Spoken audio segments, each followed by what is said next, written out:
my fellow Estorians. I'm Aziz. With me is Ashea, and this is Valar Rereadis. A Dance with Dragons is the longest of the books so far. It's also the darkest and least understood, thanks to being the most recent.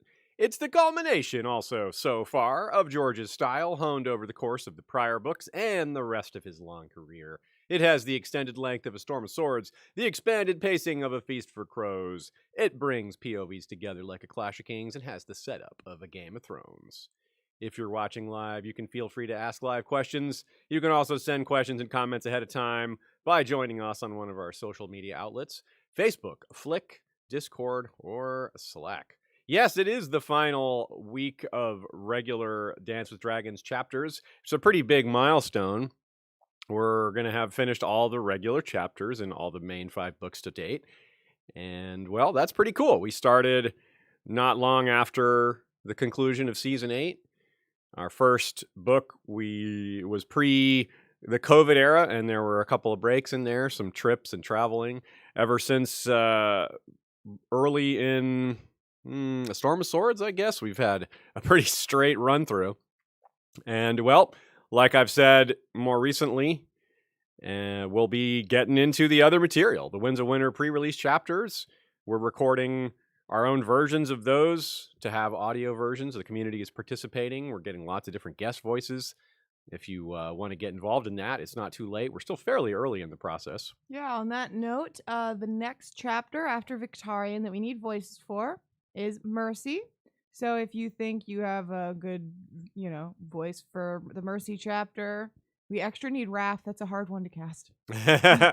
And if that one doesn't work out for you, or if the voice doesn't fit what your voice sounds like, well, there are over 100 parts between the chapters. So there's a lot coming. You can look at the TWOW chapters, see what maybe you'd like to try out for, and maybe we'll write you back and say, actually, we'd like to use you for this voice.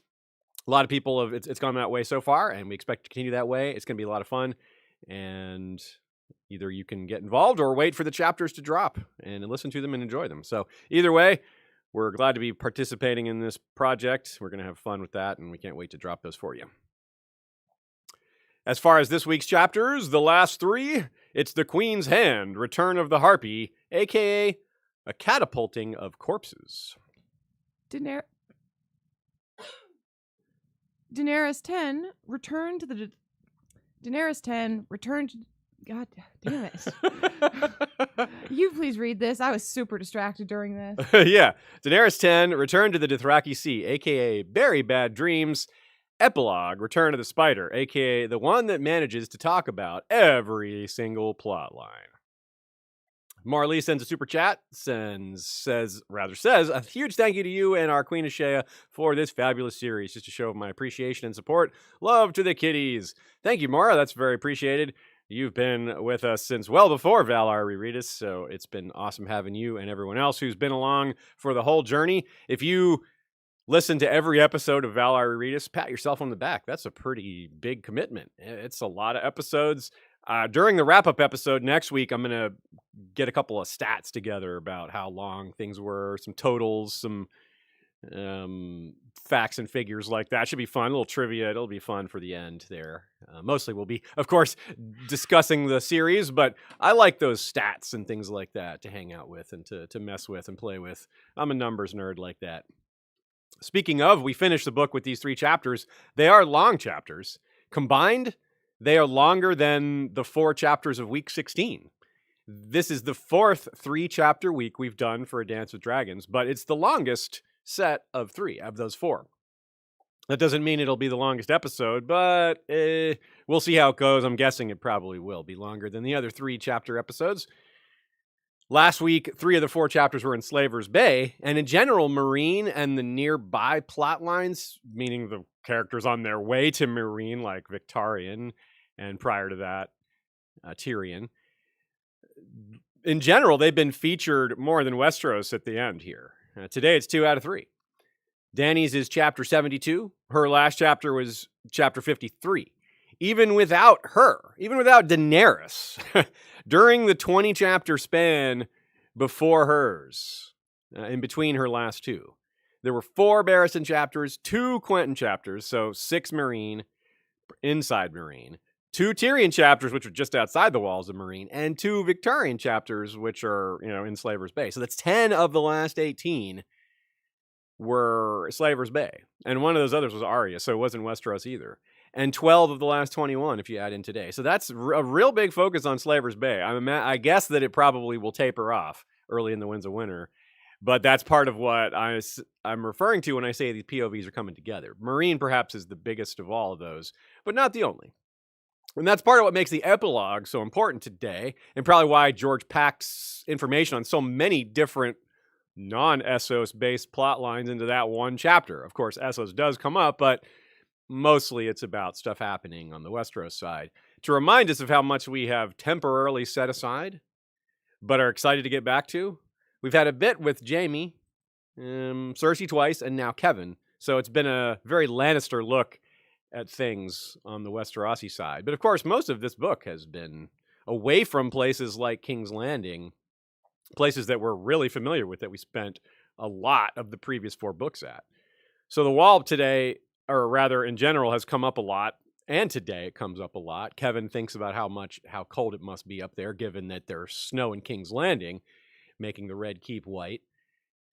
And it comes up as well, even if we consider the building grayscale plot and the undead in general, and the possible link between the two. It's a surprise that Yunkai, of all places, has a siege featuring flying plague corpses, not something going on in the north, not something going on at the Wall. And north of Meereen, Dany falls asleep next to a broken wall, crawling with ants that she compares to the, quote, Wall of Westeros, that she has yet to see, but we're guessing she will. The return of Varys to wield power from the shadows is fitting, given how his shadow on the wall speech is one of the best examples we have of how power functions. It's kind of a go-to example of that concept. It's his aim to remove Tommen from the Iron Throne and place his own candidate there. And along these lines, seats of power are a theme today too. 2 different men near the top seem to say, overcompensate with extra large chairs, that being Mace and Hisdar. Jon and Barristan and others aren't big on being flashy, sometimes going too far in eschewing the trappings of power. But also, the trappings of power can go too far. Hisdar's absurd dragon throne is set aside by Barristan, and Mace Tyrell's ridiculous hand chair is noted to be, well, ridiculous. Even more ridiculous than trying to make Tommen imposing by seating him on the Iron Throne, which looks more imposing without him. A young boy who loves kittens is just not going to add scariness to anything, really. Dany chose herself to a modest seat because she doesn't need to be flashy. It's not really her style, and she knows that people know how powerful she is without it, right? While these blowhards are overestimating themselves, Dany has seen the power of learning to act a bit like a young girl to make her enemies underestimate her. That includes sitting on a bench instead of a throne, right? But today, she rides a true seat of power. Drogon is real power. His shadow on the wall is not a metaphor to be discussed philosophically. You don't go, is that a trick of perception? Is that a metaphor of some kind? Is that an example of some other sort? No, it's an immediate warning to run. It's real. Just ask those horses in Dany's chapter. That stampede. They didn't even look up. They saw the shadow and it was off to the races. Real power. Forget single Dornish princes, poor Quentyn. She can cook entire armies. That is power. That is way more than anything Varys has ever discussed with Tyrion or otherwise. I'm not so sure Dany will ever be able to use that phrase, I'm just a young girl, anymore, now that she's a dragon rider. But that said, I still think the Dothraki will underestimate her one last time before, estimating her. Kevin and Barristan don't have that in common with her, but they have a few things in common with each other. They're both ruling and not all that cut out for it. They're kind of interim piecemeal rulers, like, well, someone's got to do it, that kind of thing. Both of them make quite a few highly competent decisions while also making some observations and judgments that are more questionable. And I'm not referring to moral judgments. I mean, we could refer to that way. I'm just talking about they're both wrong about a lot of stuff. And it's directly related to them not being trained or prepared for this role. The murder of Kevin is about destabilization and distrust. Killing Lancel wouldn't accomplish that. Killing a lot of people wouldn't accomplish that. And if Barristan is murdered by the Shave Pate next book, well, I'd rather him not have that in common with Kevin, but it's certainly possible that killing to cause destabilization would be a move that makes sense to certain parties. Denial is again an unhappy theme today. Dany's thoughts on what must be going on back at Marine with the hostages and other things, they're not very accurate. They're not very insightful. They're very wrong. It's another reminder of her lack of experience. There's far less excuse for Barristan and Kevin's brands of denial, though. These are much older fellows with a lot of life experience, yet they still have some peculiar things they won't face. Like Kevin ponders killing his own son, not directly. He thinks of making Lancel a member of the Kingsguard. Have you seen that kid? Why would that be a good idea? And so many Kingsguard end up dead, and it's not like Lancel is particularly well equipped for that. So this is definitely the kind of denial that perhaps only a mother or father could have about their child. Similarly, Tywin had denials about his twins, right? And of course, Kevin has denials about Tywin as well, about things we've been over before with regards to how he would perceive Cersei's walk of shame. Barristan is not wrong that Dany is alive, but he doesn't even admit the possibility that she isn't. So that's a form of denial. He turns out being right, but he behaves as if there's only one possibility, even though he doesn't know. But he's not alone in that. A lot of people simply refuse to admit the possibility that Dany is dead. Good for them, because they turn out right. Still, it's denial. Many of the Yunkai are also in denial about their chances of winning in battle or otherwise. I mean, this is something Barristan has more certainty in, and, you know, as an experienced military commander, you can see why when he looks at slaves on stilts and doesn't feel too worried. Yeah, he's more worried about being stabbed in the dark or making the wrong political move, and you can see why.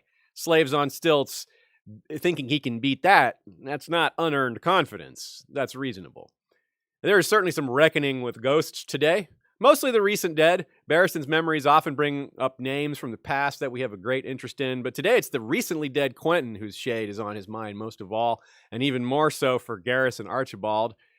Missandei, who had recently been thought of as a ghost by Barristan, fittingly helps Quentyn pass on since no one else can or will. Kevin thinks that though Cersei and Marjorie are not there in the council chamber, their presence could be felt poisoning the air, like ghosts at a feast. But it's Tywin's ghost he spends the most time pondering. Then he thinks of the Targaryen princelings Rhaenys and Aegon. Aegon was slain by Sir Gregor himself, who is something of a walking ghost now too, and casts a big shadow on Kevin's chapter. Rhaenys was killed in the sack of King's Landing, but her black kitten was not, and is perhaps Balerion, the so-called bad cat that Tommen refers to, who also casts a shadow on this chapter. It's that same cat who supposedly stole food from Lord Tywin, the same cat who led Arya down into the tunnels and shadows, where she saw Varys and Illyrio plotting amidst the dragon skulls, and Varys emerges a bit like a ghost himself to kill Pycelle and Kevin as the fruits of that plotting ripen at long last, and he announces that Aegon is not a ghost after all. He lives. Daenerys speaks to the ghost of her brother and others like Sir Willem Darry, while also thinking of her lost son and Stars, and wondering if she'll soon be riding in the Nightlands herself with them. It's also a conclusion with councils. With Dany, who is alone, save for Drogon, most of the chapter, the councils are with those very same ghosts we just mentioned. With Kevin, it's a central feature of his chapter, a council session to discuss the affairs of the realm, to wrap us up and catch us up on things we've been missing. For Barristan, it's a round table. A lot of y'all cited it as being a bit like Camelot. Everyone gets a chance to voice their opinion. It is round, you know? At least that's what happens at the start, though. By the end, it's nothing like Camelot. The corpses are flying, right? Probably not the manner in which those folk expected their bodies to be handled. In this, there's a simple and direct message translated by the Green Grace. Thus does Yunkai make reply to your offers, sir. I warned you that you would not like their answer. Like so many chapters here at the end of the book, the time for talk is over. Disputes are resolved by turning to violence. Key deaths are going to kick off some serious and seriously hard to predict consequences. It was so at the Wall, and here at Marine, probably similar, and Varys explicitly tells Kevin that his murder will result in more deaths. Spilling the blood of a key figure can lead to so many more. Even the rumor of Dany's death is doing a lot of work. And in her own chapter, she remembers the key deaths of people in her own life. But not us. We remain a proudly peaceful podcast. We are all, and that's how you like it. Starting off with some thanks from y'all. It looks like Amy Blackfire and Valar Rereadis, as we know it. I'm not crying, you're crying. Thanks for all you do, Ashay and Aziz. Well, thank you, Amy, for being with us for so long and following through the entire run of Valar Rereadis. As you know, we're moving on to the Winds of Winter chapters and Fire and Blood and other things. Well, we've got lots to do, and when the Winds of Winter fully drops, well, we'll be ready to go with that as well. So it's not an ending so much as a new beginning, shall we say. Monkismo also sends a super chat. This series has given me an all-new appreciation for A Song of Ice and Fire. Thanks for that. Shay is the best, but Aziz is good. He's very, very good. Is that in the Olenna voice? Cheers from North Carolina. Thank you very much, Monkismo. Yep, same here. I have a new appreciation for Song of Ice and Fire too. Obviously, it's not my first reread, but I never went over it in this level of detail, honing in like this. Your slowest reread. Yeah, it is my slowest reread, for sure. But the most focused, I never wrote as I was reading before. I never wrote about every single chapter. So yeah, even for me, new appreciation, new understanding. I think all of us just know the books better now. We're all more prepared to speak to them. When the Winds of Winter arrives, you're going to hit it running. You're going to catch the references. You're going to be ready for the things between the lines. Yeah, you should feel powerful with your Song of Ice and Fire knowledge. And here comes New Dad Podcast with a big super chat. Thank you very much, Tommy. He says, a special super chat for a special occasion. Amazing reread. Great work to the entire History of Westeros team. Thank you very much, Tommy. Yeah, we appreciate that. It has been a lot of fun. We're glad to have made it this far. And looking back on it, it just makes me smile. Let's get going. The Queen's Hand. Return of the Harpy, a.k.a. a catapulting of corpses. Technically they're trebuchets, but I couldn't think of a good dead body word that starts with T. Yep. Another extremely rich Barristan chapter, subtle at times, direct at other times, and with memories and thoughts that help us understand what's happening in other parts of the story. The general attitude seems to be that the longer Daenerys is gone, the less likely she will ever return. It's somewhat true, rationally speaking, but it's also another case of belief trumping reality. Rationality isn't necessarily how everyone's going to look at this, and if they did, they'd be wrong. So really, no one has any idea what happened. She flew off. Some people think she's dead. Some people just don't know. Some people are like, well, she can't control the dragons, so she can't come back. That's actually the closest to the truth. But really, what people are thinking doesn't necessarily reflect what the mass of everyone believes. They're going to believe what they believe, whether it's through cold logic, passionate hope, combination of the two, or things in between. Similarly, a big part of this chapter is preparing for the possibility of battle, and with that comes the wild card of the dragons. Similarly, what will they do? The dragons will do what the dragons will do. Yeah, just like the people will believe what they believe, the dragons are going to do what they do. Joe writes that we join Barry at the peak of the pyramid, actually looking past the city, out to the horizon where dawn is marked by a thin red slash. Perhaps it looks similar to the comet we once saw all the way back in Clash of Kings. Yeah, that's a good call. I think it probably does. At least reminds us of that. You know, the comet's a little more specific, but still. It's meant, I think, to herald the coming of change, if not the coming of Daenerys. And Barristan certainly hopes for that latter part. He hopes for the coming of Daenerys, the return of Daenerys. It starts by closing out a short-lived POV. The Dornish prince was 3 days dying. Pretty gruesome start, right? I mean, poor kid. It reminds us of Asha a little bit, meaning that she was an Ironborn who has seen plenty of brutality in her life and caused some too. Barristan, same. But this seeing burned people is just another level. It's beyond even the brutality they're used to. Pretty much anyone who doesn't worship her lore and has seen burned bodies in this series has weighed in. A lot of people have weighed in, and it's pretty much always like this. Fire is a hideous way to die. Yeah, I mean, it's bad. Even Dany thinks about it. She doesn't think about it at this level. She doesn't see quite how bad it was. But when she's on the Dothraki Sea there, she thinks about people in Davnak's pit and realizing that Drogon had burned a few innocents. And obviously people talk about how would you rather die. People point out that, oh, if you were burned at the stake, if you were lit on fire, you would die of smoke inhalation. It's not that bad. That is not what's happening to to Quentin here. That is very true. Yeah, there was no smoke. He just pure so he's burning lingering. hell. Yeah, so it's just awful. Yeah, really, really bad. It's the kind of sentiment that almost makes one agree that maybe the dragons do need to die. On the other hand, if they do, you first, slavers. They need to die more. Fair? Yeah, fair.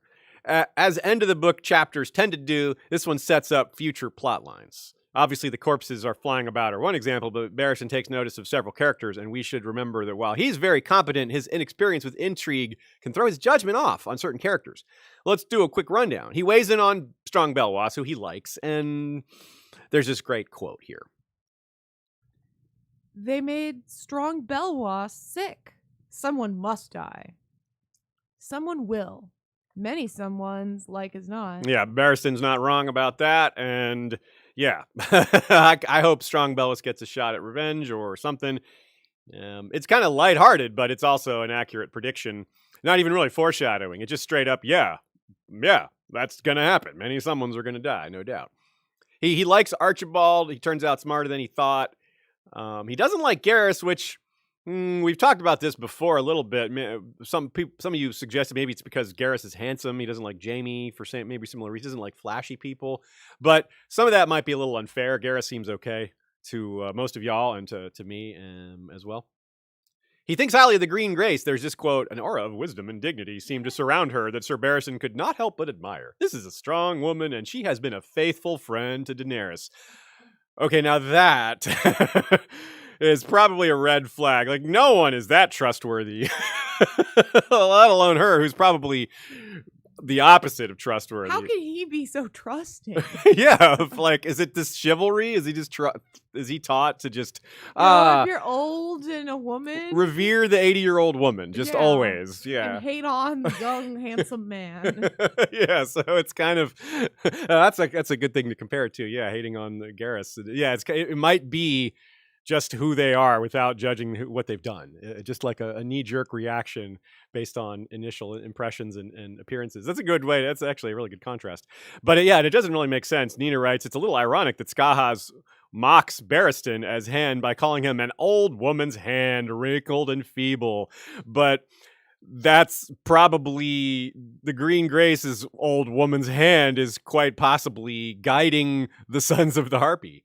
What more appropriate, like the Sons of the Harpy. The Harpy is a female figure. We've been over this before, and the Harpy is an ancient figure. So, like, as far as themes go, as far as imagery goes, the Green Grace fits the Harpy really well. Of course, that's not 100% proof, but we've been through this whole arc of Meereen. Have we really come close to naming anyone else as the leader of the Sons of the Harpy? Not really, no. It's pretty much just been Green Grace, or we're going to be really surprised. So we'll have to see. He doesn't trust Skahaz. Fair, but he probably should not trust him even more. More on that in a bit. And Missandei, he seems to judge her pretty well. This is a great quote. I like this one. It's exciting. It had been Missandei who suggested the ploy to him. He would never have thought of such a thing himself. In King's Landing, bribes had been Littlefinger's domain, whilst Lord Varys had the task of fostering division amongst the crown's enemies. His own duties had been more straightforward. 11 years of age, yet Missandei is as clever as half the men at this table and wiser than all of them. I have instructed the Green Grace to present the offer only when all of the Yunkish commanders have assembled to hear it. So that quote is referring to Missandei's idea of offering a ransom to the Yunkish, which of course we'll get into that in a minute. How that plan's going to work. But first, I love that he says Barristan's humility comes up every once in a while. This is a low-key version of it. He says that Missandei is wiser than all of the men at this table. Barristan is one of the men at this table. So he basically just said she's smarter than me, which, yeah, fair play. Him noticing that she's doing things that are reminiscent of Varys is pretty cool because, well, if Varys is going to be an enemy of Team Daenerys, which is entirely possible, they're going to need people that can handle that type of line of thinking and think that way. Because obviously Barristan it says he didn't even occur to him, didn't even think of such a thing. So that's important to rounding out Daenerys' squad, so to speak. It's also very much foreshadowing for the epilogue. 2 chapters from now, he's directly describing the kind of thing Varys was known to do, and that's exactly the thing Varys does as he emerges from the shadows in the epilogue. Now, Tyrion, too, we must mention here, and we already noted a potential connection between Tyrion and Missandei. One thing we can't fully predict is how Dany's counselors will get along with each other. We have talked a good bit about how she might react to people coming to her, how she might react to Tyrion, even bringing up people like Makoro, the return of Jorah, things like that. We focused on that a lot, but how will they engage with each other? That's a whole ball of wax, and it's unclear who even's going to be there to interact with each other. So it's one thing to predict how some people will interact when we're not even sure that they will. But Barristan is not going to be, an intriguer guy, even if he survives to that point. Tyrion and Missandei perhaps are the best equipped amongst Dany's people to do that. And we've already seen, we mentioned before, the love of books and scrolls that they both have, and perhaps there's other professional opportunities for them to work together. Nina writes big praise to Missandei here, who shows amazing levels of empathy for both a child and herself being a former slave. Quentyn was completely persona non grata to her. She didn't know Quentyn at all. Quentyn's from Westeros, a guest of Daenerys, but they didn't probably interact. And this person tried to steal Dany's dragons by force. It's not exactly a friendly thing, although we know the circumstances aren't quite so simple. So despite that, she could have easily, despite easily being able to look at him as someone that was an enemy, she was sympathetic and saw things, I think, as a lot of the readers would. And interestingly, no one else is there with Quentyn to see him off, so to speak, because, of course, his 2 friends aren't allowed to be there. They're imprisoned. And interestingly, too, the Blue Graces don't show up. It's kind of a throwaway line. Barristan thinks maybe there's just so many of them are dead by now. But it might be a sign of loyalty or lack of loyalty, given that if we suspect the Green Grace of being the Harpy, then the lesser Graces might also be following her lead. The Blue Graces, of course, are the healers, and you would think that this would be a pretty normal place for them to show up for this poor burned kid. So let's talk about the offer. Missandei's clever offer is what started us on talking about Missandei. And why would the Yunkish slavers give up hostages for their weight in gold? That's maybe from the first point, is why would they even do that? They're super, super wealthy. They're willing to throw away, Myronese slavers are willing to throw away huge amounts of money on murders, right? So why would Yunkish slavers, who were probably richer than Myronese slavers at this point, given how things have proceeded, be moved by gold, a small amount of gold relatively? It's actually a lot of gold, but relatively speaking, it's not, given their position at the top of these financial pyramids and the amount of wealth they've amassed over the years, and the amount of wealth they stand to continue to amass if they can turn the slavery faucet back on. But if it stays off, then the loss of a few thousand gold or even a few 100,000 gold isn't really that much compared to their future outlook. So the part of the reason it might work, though, is the offer is aimed at the sellswords, not the Yunkish. Yes, the Yunkish themselves, they won't be moved by the offer of gold, but their employees might be. And, well, that's part of why things proceed so quickly after that. because both sides can think this through and see where it's going to lead. Both sides can say, oh, just like Barristan is doing. Barristan is saying, okay, well, if they refuse the offer, if they refuse to accept our ransom money, then we're going to attack. The youngish slavers on the other side could probably figure that out. They can say, if we don't accept this offer, that might be it. There may be no more negotiations. We're asking for them to kill the dragons. They're probably going to say no. They can kind of think this through and realize what's next. It's going to be fighting. So they strike first. Skahaz is thinking the same thing. He's like, look, they're going to refuse. We may as well attack now. He says the Green Grace will accomplish nothing. She may as well be conspiring with the young Kais as we sit here. Now, that's a fair point. They could be negotiating, but really, they could have been negotiating anyway. There's a lot of ways for them to meet in secret or to pass messages. I don't think that's that big a deal. But what might be a big deal is they're having this conversation about these offers in front of a lot of people. It only takes one pit fighter or one random person in this room to go pass that message on and say, look, if you don't accept this offer, they're going to attack you. So it's pretty easy. There's multiple reasons to see why the Yunkish just refuse the offer and then attack, because they can see that what this offer they can see that the offer is a prelude to fighting one way or the other. No matter who strikes first, it's going to lead to war. A resumption of hostilities, shall we say. Now, more examples of why Galaza Galare is kind of subtly outing herself here. Nina writes a few things on that.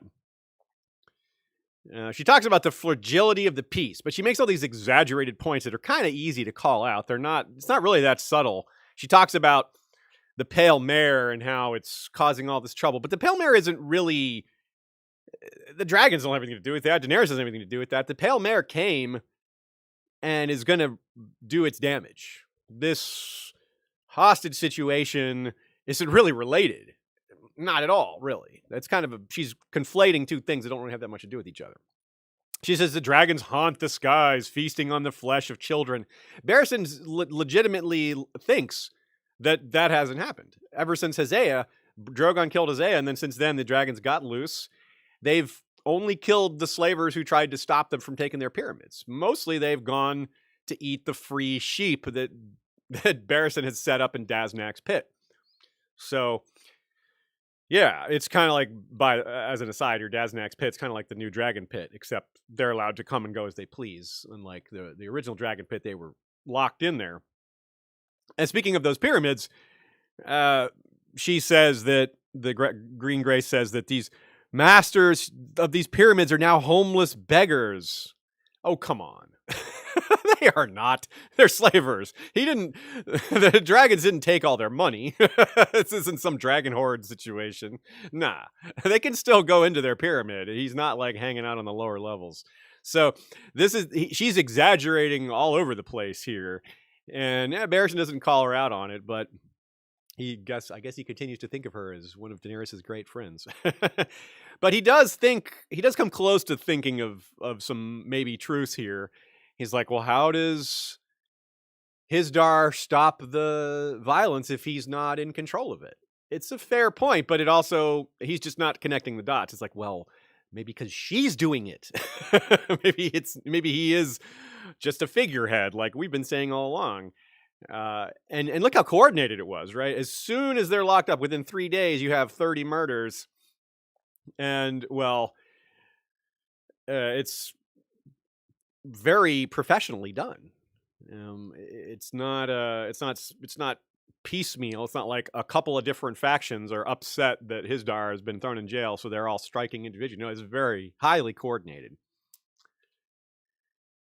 Viserion and Rhaegal, of course, are an issue given they're flying around the city and no one knows what they're going to do. But it's also Drogon's shadow that they are wary of, because his return, well, it's a loaded possibility.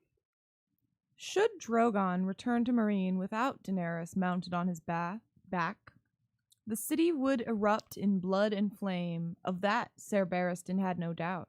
The very men sitting at this table would soon be at dagger points with one another. A young girl she might be, but Daenerys Targaryen was the only thing that held them all together. Yeah, it really is a large variety of people that she's leading. She is, among other things, a rescuer, as we said, but she's also a uniter. That's a major topic that we get into with our Many-Faced Azor Ahai episode that we released somewhat recently. It was actually recorded way back at Con of Thrones a couple years ago. But it's that same topic, the idea that one of the main traits of Azor Ahai, all these legends, one of the recurring themes is a uniter, bringing different peoples together, people who previously had warred or had no contact with each other at all. That's a really important concept. To leading people against the darkness, you need to unite humanity. And, well, who's doing that? Well, Jon's done some of that, but Dany's doing it on an even larger scale. She might have to do it on an even larger scale when she gets to Westeros. We'll see. But just as an example, Nina writes just a few of the different nationalities represented just here in this room. We got Skahaz as Giscari, Marcellin, born on Nath, Simon Strikeback as Astapori, the new Stalwart Shields commander is a Summer Islander named Tal Torak. We got Romo, the Dothraki there. We actually don't know where Grey Worm is from. In this version, of course, we know where Show Grey Worm is supposed to be from, but book Grey Worm, don't know. These Stormcrow commanders, they're colorful figures, but we don't know where they come from. But still, there's room for even more nationalities represented here. They're just not all named. It doesn't necessarily make sense that Barristan would be able to name everyone in the room and where they're from. That might be a little unrealistic, considering how many people are in the room. Point being, it's pretty cool. There's a lot of that going on, and this really ties in well, not only with Daenerys' entire arc, but what's happening right now. The stallion who mounts the world is also a great uniter of peoples. If you really look at the wording of that prophecy, it says, well, this great figure, this great Khal, will create the largest Khalasar ever of all Dothraki, if not all people, period. So we coined the phrase, the mare who mounts the world, because Daenerys is no stallion. And that seems to be who the prophecy is pointing to, her. And that's probably what she's doing, right? She's off there in the Dothraki Sea, and pretty good chance she comes back with a whole lot of them. And that's why, too, for circle back to alliances and provocations and all the war situation here, this is why there's some wisdom in Barristan going through the motions first.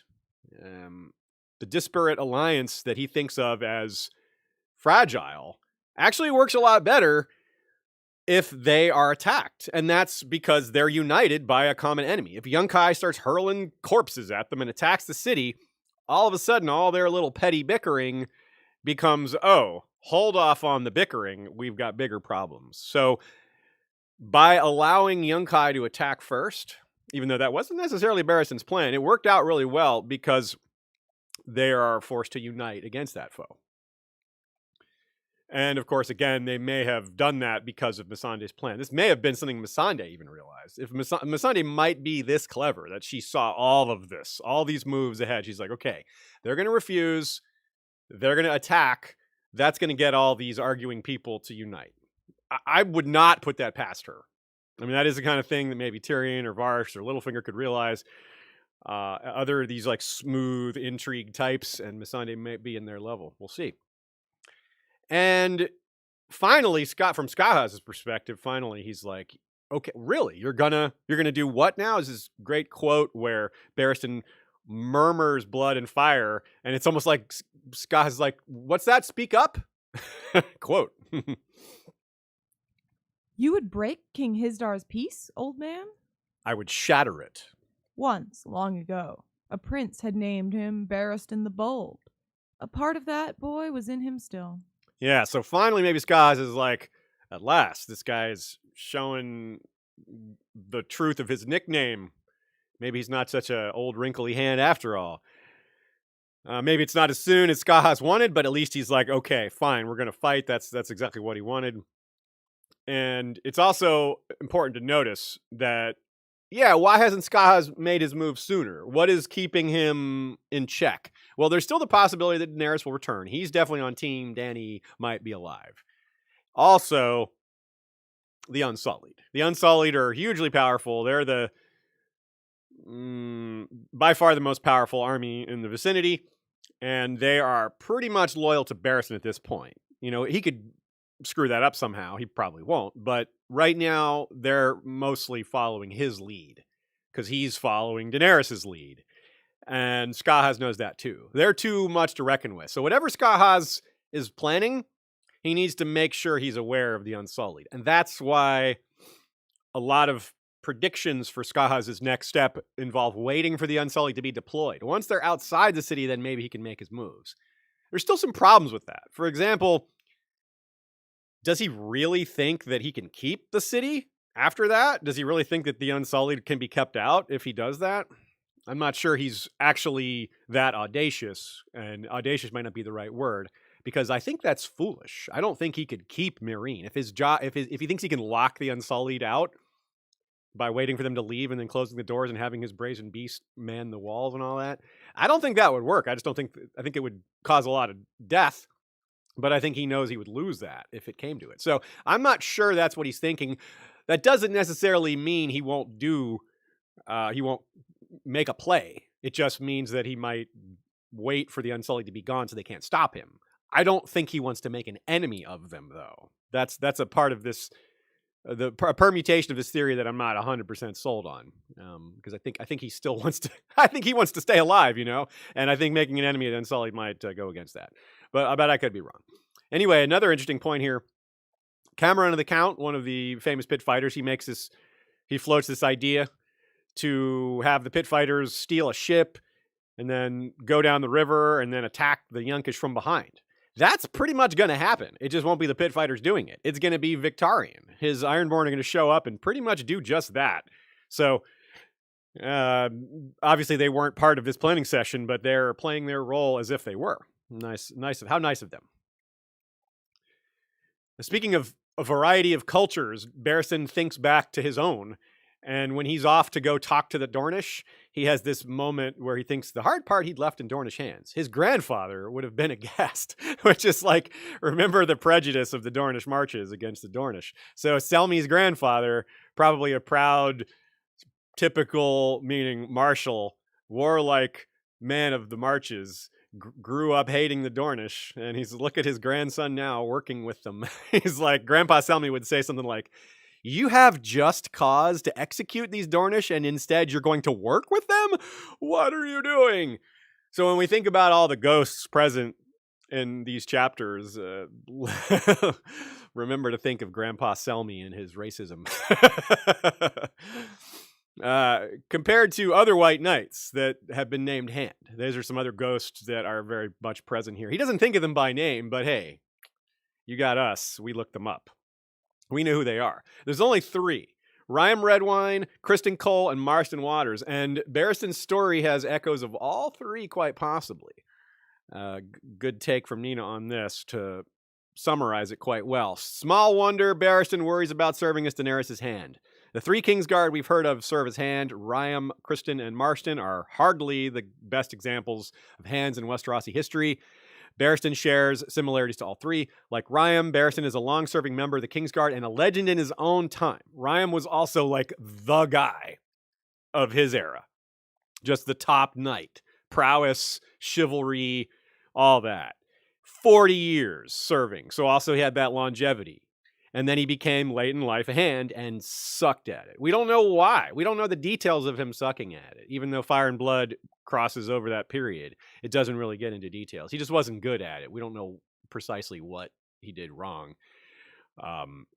Criston Cole, we discussed, we really went deep with a comparison to him and Barristan in our White Cloak is Still White episode, comparing the Kingmaker to the Kingbreaker to the Queenmaker. And Criston was a really powerful man who wanted to end negotiations and bring battle to his enemies. He preferred taking the field and settling things there. And Marston Waters, the third, he was the one that tried to arrest Lara Rogare on false charges of trying to poison the king.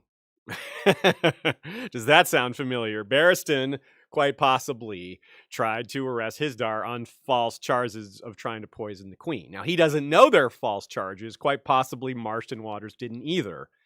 But it's a notable similarity.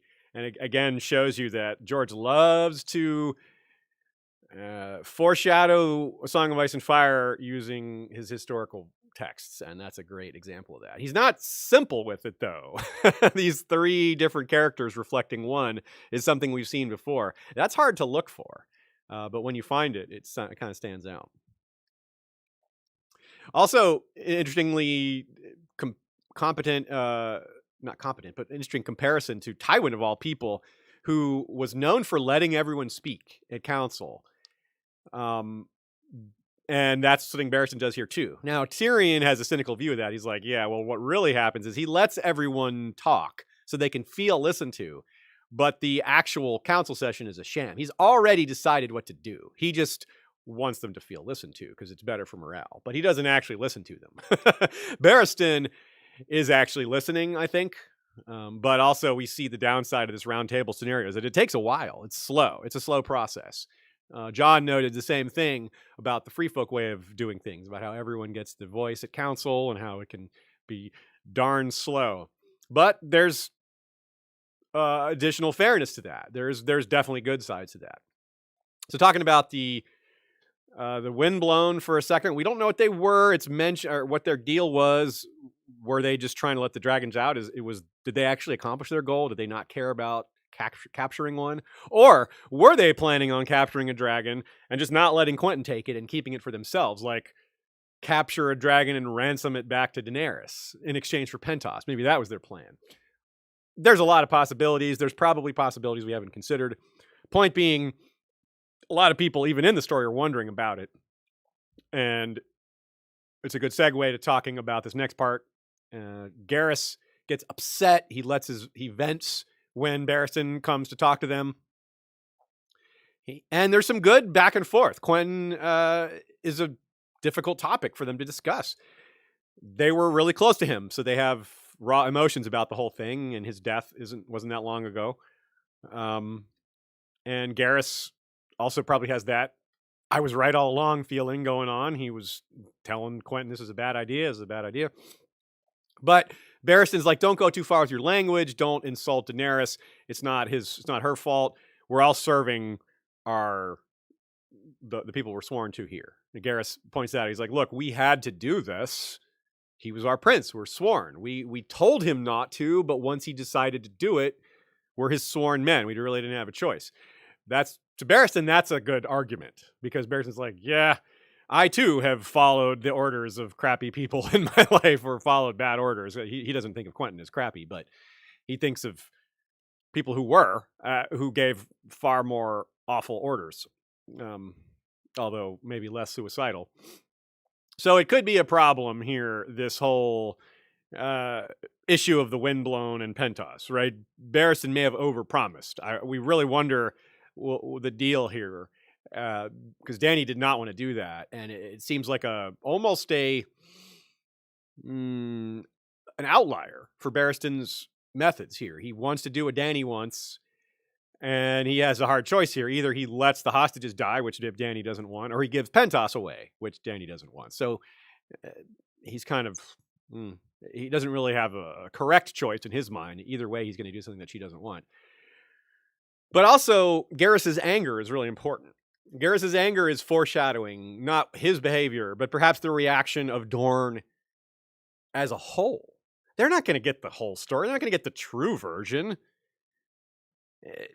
And even if they do, they might find a way to blame Daenerys or just not take it very well, to be vindictive about it. So this may be part of pushing Dorne towards Aegon.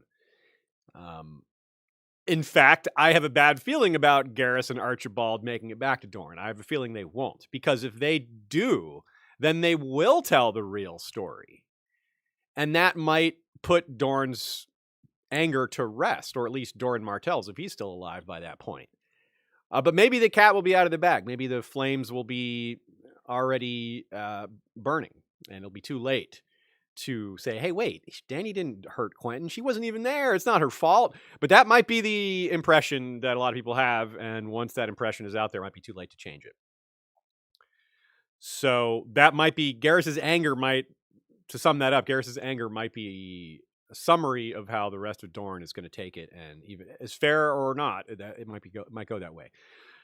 And well, as far as how the rest of this plan goes, we'll see. Barristan offers them this choice. They take it.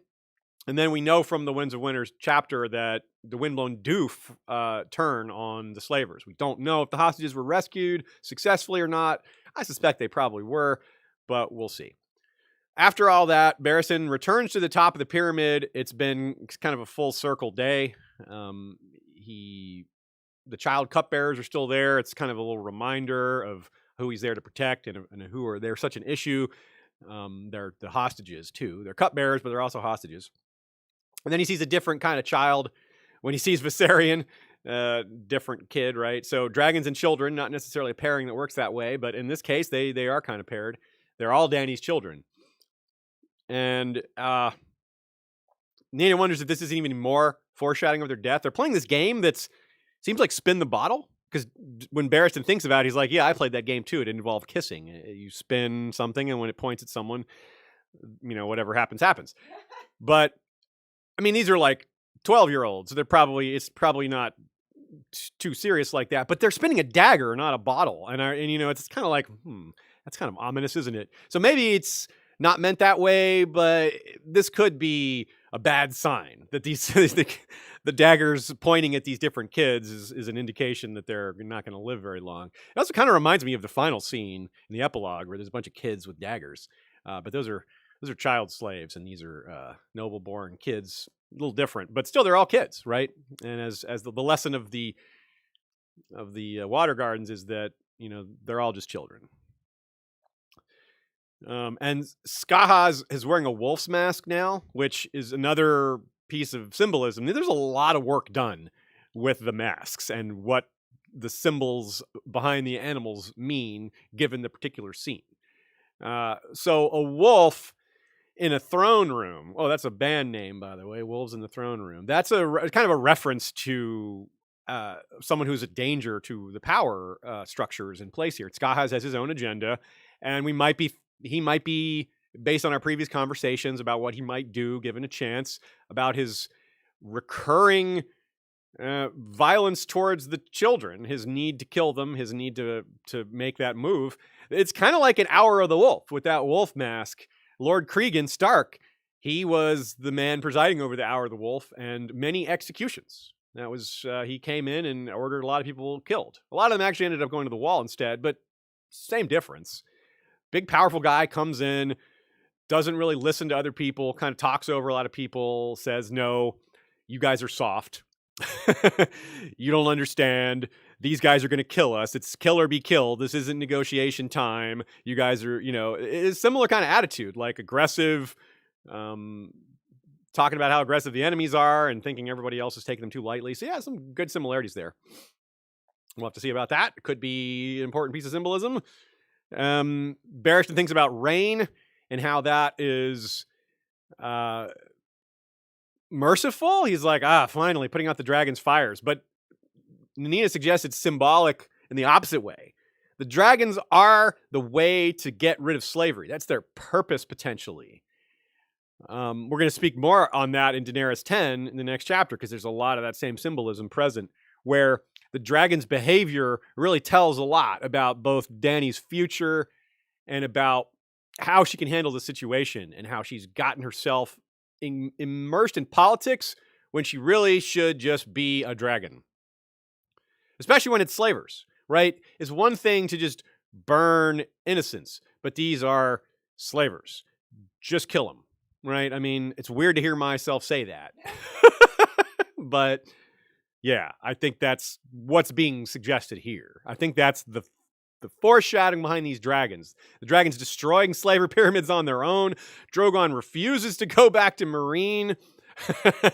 It's like, no. The dragons are telling her, no, this is not your future. Quaithe tells her the same thing on the Dothraki Sea when she's having these visions. So there's a lot of different things, both symbolically, both thematically, both the behavior of her dragons, who are sort of like a part of her personality. They're like her. They're almost like her subconscious, and they're all like, no, Meereen, no. And if it is Meereen, it's destroyed. Just burn it. Like, don't mess with it. Don't politic. Just get it over with. Yeah. Another little hint about Skaz coming in to kill the kids is just when he comes in to announce that the corpses are starting to be hurled, he storms in and one of the little kids, kind of brave, like gets in his way and he just smacks the kid out of the way. He smacks him. I mean, it's not that big a deal compared to all the violence going on around, but just casually smacking kids is, you can read into that and it's not good, right? What else do we have here? It's important to know too that Barristan is one thing he does smartly. We've talked about mistakes he's made and good moves he's made. One good move he's made is kind of eschew this whole I'm not the hand. Not because, and you might say it would be good for him to take a little authority, kind of like how Jon is refusing it. But the problem is he doesn't want to create a new position that someone can take from him and usurp that power. You don't want to create a power structure that someone else can take and rule through you or instead of you. So Barristan wants to put forward this notion and project that the power is not his. It's Dany's power. He's wielding power on her behalf. That doesn't mean creating new offices or promoting himself to an office that he was not given by her. If she had named him hand, okay then. But he can't, he's not about to promote himself when she's the only one that can do that. So that's usurping her authority, and he's very wary about doing that. Even though it's kind of sensible, right?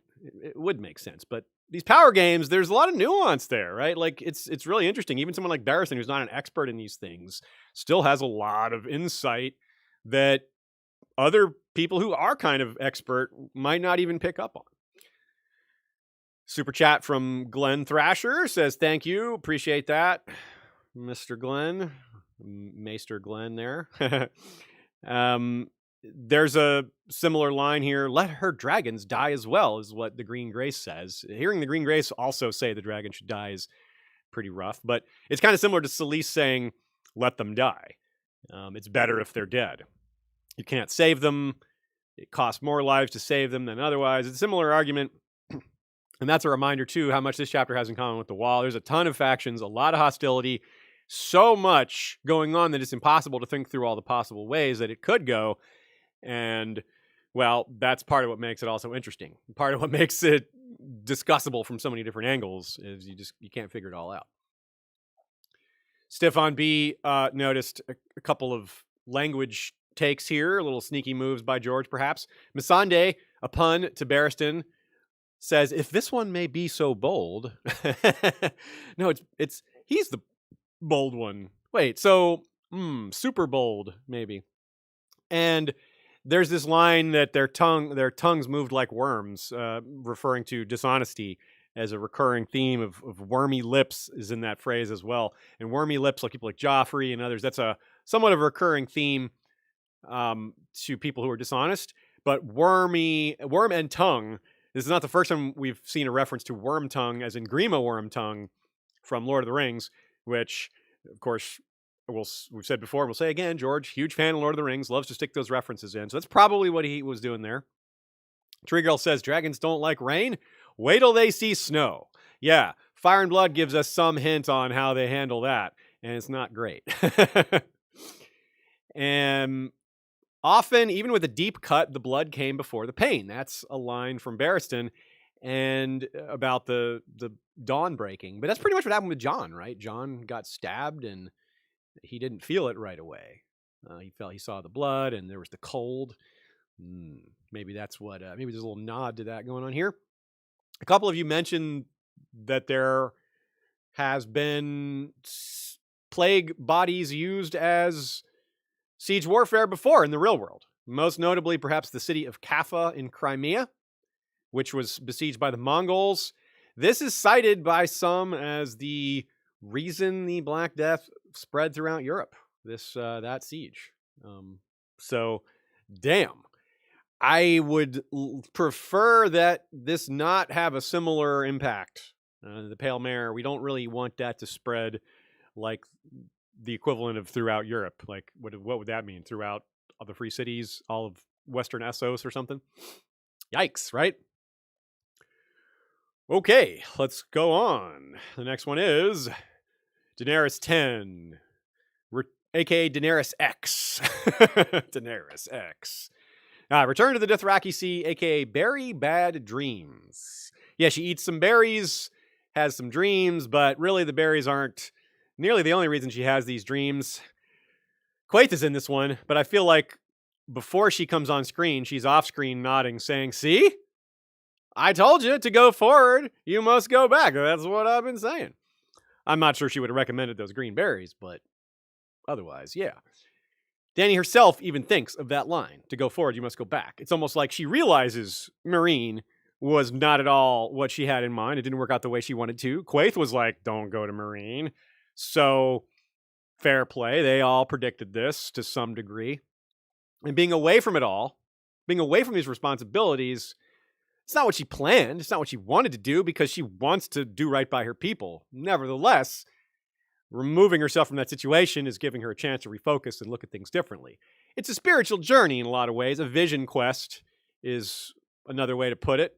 It's a reasonable parallel term. Vision quests involve interacting with a so-called guardian spirit, which is usually an animal in a lot of native Indian traditions.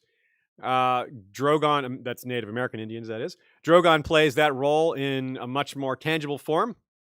He's no spirit, but she shares a spiritual aspect with him. She certainly is a dragon herself, after all, and he's certainly a guardian. In a lot of ways in this chapter, he seems to be keeping an eye on her, and certainly shows up when he's needed, as certainly did in Daznak's Pit, right? Not only is she returning, pardon me. Not only is she returning to the Dothraki Sea, the place of her metaphorical rebirth after the death of her first husband and child, she's having memories of her brother, which is very much tied to her early life, her upbringing, a lot of the things that she believes today, that she wants today. The whole quest for the throne is pretty much imparted to her by her brother. So she's looking back, but she is looking ahead. She's addressing her past in order to move forward. It's a great version, a permutation of the concept to go forward, you must look back. It's kind of like addressing the trauma of your past. You need to address what happened in your childhood, like in therapy or something like that, in order to become a healthy adult. You can liken this process to things in the real world. And of course, this chapter is filled with parallel locations that she seems to be headed towards. This chapter has a mini wall that she thinks of as like the one in Westeros that she's heard so much about but has yet to see. And more immediately, this hill she starts off at, she calls Dragonstone. Quote, "The hill was a stony island in a sea of green." Yeah, that is perhaps a thought similar to those of her ancestors. Aenar the Exile, Daenerys the Dreamer, those other first wave of Targaryens that fled Valyria in advance of the Doom. At that point, though, Dragonstone was already occupied by other Valyrians. And it was those earlier unnamed Valyrians who gave the island the name Dragonstone, based on how they shaped the stones using Valyrian sorcery. So we don't know what the place was called before them. Interesting piece of trivia. What was the name of that island before the Valyrians? Good question. And though the Dothraki Sea was the place of her metaphorical rebirth, as we said, she was actually born on Dragonstone. Now, she doesn't really remember it. How could she? She left when she was so young, but it's still very much associated with her. It still follows her around in a sense. It's part of her. The winds that gave her the nickname Stormborn were blowing so hard on the day of her birth that stone blocks were ripped from the parapets of this castle that was shaped by Valyrian magic. So even their magic wasn't enough to protect their own stone creations from the wind, this powerful wind. So she doesn't actually know what Dragonstone looks like, even though she was born there, because she doesn't have memories of it. But still, she has these things, these ideas, these concepts, knowing where she came from. This stuff is raised in her first chapter. So we're going forward to go back, or we're going back to go forward, literally, figuratively, supernaturally, in real world ways, in terms of addressing childhood trauma. There's so many ways to look at that phrase and apply it. It's pretty cool. And also, this chapter in many ways reminds me of the various prison chapters. George has had a lot of those. Characters spending time in captivity, either house arrest or behind bars. This is sort of an open-ended prison. She can't really go where she wants. She can go where she wants, but it's all the same. It's maybe more like Davos's Spears of the Merling King chapter, except he couldn't actually go anywhere, but he was out in the open. His prison was nature. And there's hunger and thirst and deprivation in common as well. And they really affect the state of mind. And through that hunger and thirst and processing of important events in life, well, we see a lot of similarities. Now, of course, a major difference with her isolation and all these other characters is in her isolation, she has found new power. And I don't mean that by addressing her trauma, she's a stronger person. Although I do mean that also. I'm speaking on a more literal means, though. I'm talking about Drogon. She is a dragon rider now. That is, again, real power. That's not like, I have found the power within myself. That's strong. But this is a living, breathing, fire-breathing monster that obeys some of her commands, and probably more as we go forward, as she learns how that all works. And this is something that's an important part of this chapter as well. Yes, we've gotten plenty of dragon lore. Things that have basically come from books within books, though. Meaning books within A Song of Ice and Fire tell us what dragons are like. This is our first real hands-on experience. Nitty-gritty, actual, where does she hold on? How does she steer? What's it feel like? Things like that. It's firsthand. It's really cool. And it's kind of neat that as important as dragons are, we're getting this for the first time, just a little bit, here at the end of the 5th book. And it's still called A Dance with Dragons, right? So this is also maybe a little similar in some ways to those POVs that have had their first skin-changing experiences. It's a supernatural experience, but in different ways. The supernatural, in this case, is mostly the animal itself rather than the bond. Still, there's definitely something to this bond. We already touched on the Drogon maybe being like a guardian and spirit of some kind because he seems to be able to sense Dany's need. But there's no, like, she's not in his head. She's not seeing through his eyes. It's definitely not the level of skin changing. So there's something going on, but it's not nearly as robust, shall we say. But she thinks of how some instinct brings him home to his pseudo Dragonstone here. We've seen that with the real Dragonstone. Somehow Sunfire the Golden, the dragon of Aegon II in the Dance of the Dragons, also returned to Dragonstone, but only when his master was there. And he had no way to know his master was there unless it was supernatural means. It's like the dragon was told, someone delivered a message and say, hey, yo, your master's on Dragonstone. Why don't you go fly to meet him? No, he just went. It's written in Fire and Blood as a complete mystery. Like, how did he know? They don't have an answer. Neither do we. But we see just a hint of that same thing happening here. Another thing we see is a little more about actual dragons. Drogon's wounds smoked, Dany says, when he was hit by different blades and spears and crossbow bolts. Jon's wounds smoked. When Jon is a dragon of sorts. One of the crossbow bolts that pierced Drogon caught fire. It just, burned. Jon's wounds didn't go that far. I don't think Jon's got that kind of thing going on. But still, the smoking wounds is very interesting. That's an unusual description. She thinks how their first instinct is to attack. Unlike a horse, you touch it on one flank, it goes the opposite way. With a dragon, it goes that way, the way you tell it to go. And that tracks really well with what we've seen in the histories. When two dragons fight, they go at it. When they really go at it, like to the death.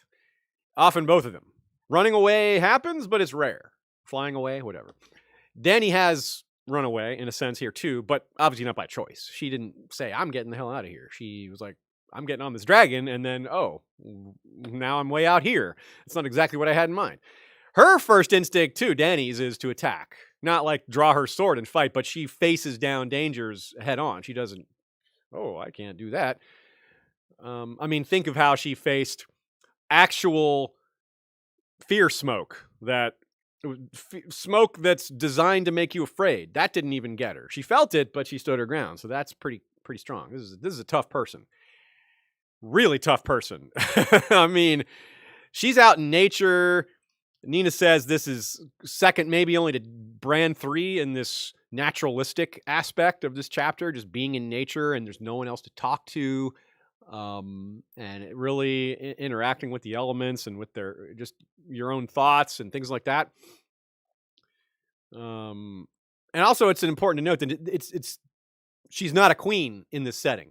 She doesn't have people to follow her orders.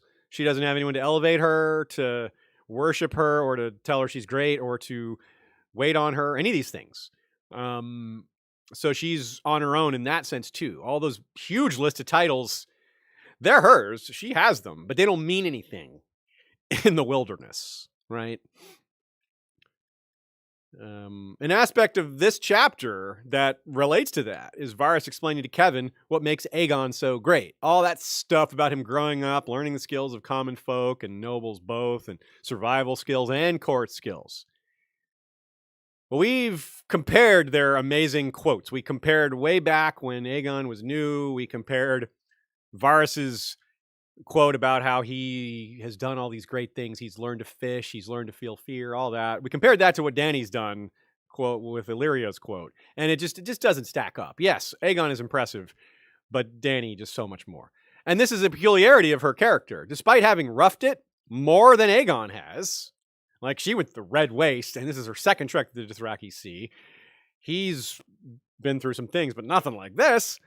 So it's interesting that despite going through those things, she never actually learned those skills because she went through those things as a leader that had followers who were still, bringing her food and drinks and things like that. She was certainly roughing it, but those menial tasks were still being handled by other people. Also, she's young. She never, maybe she was older. She might have learned some of the things along the way.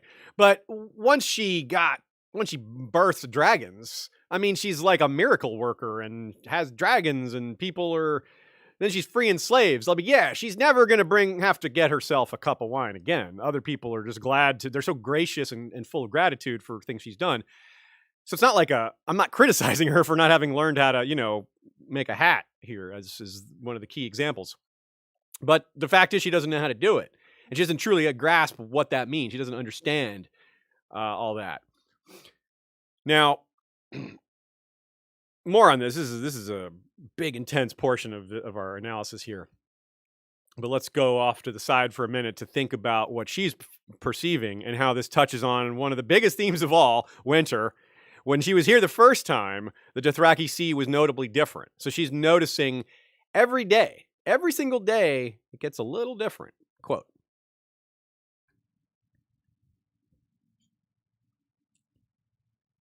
Though she walked through a green kingdom, it was not the deep, rich green of summer. Even here, autumn made its presence felt, and winter would not be far behind.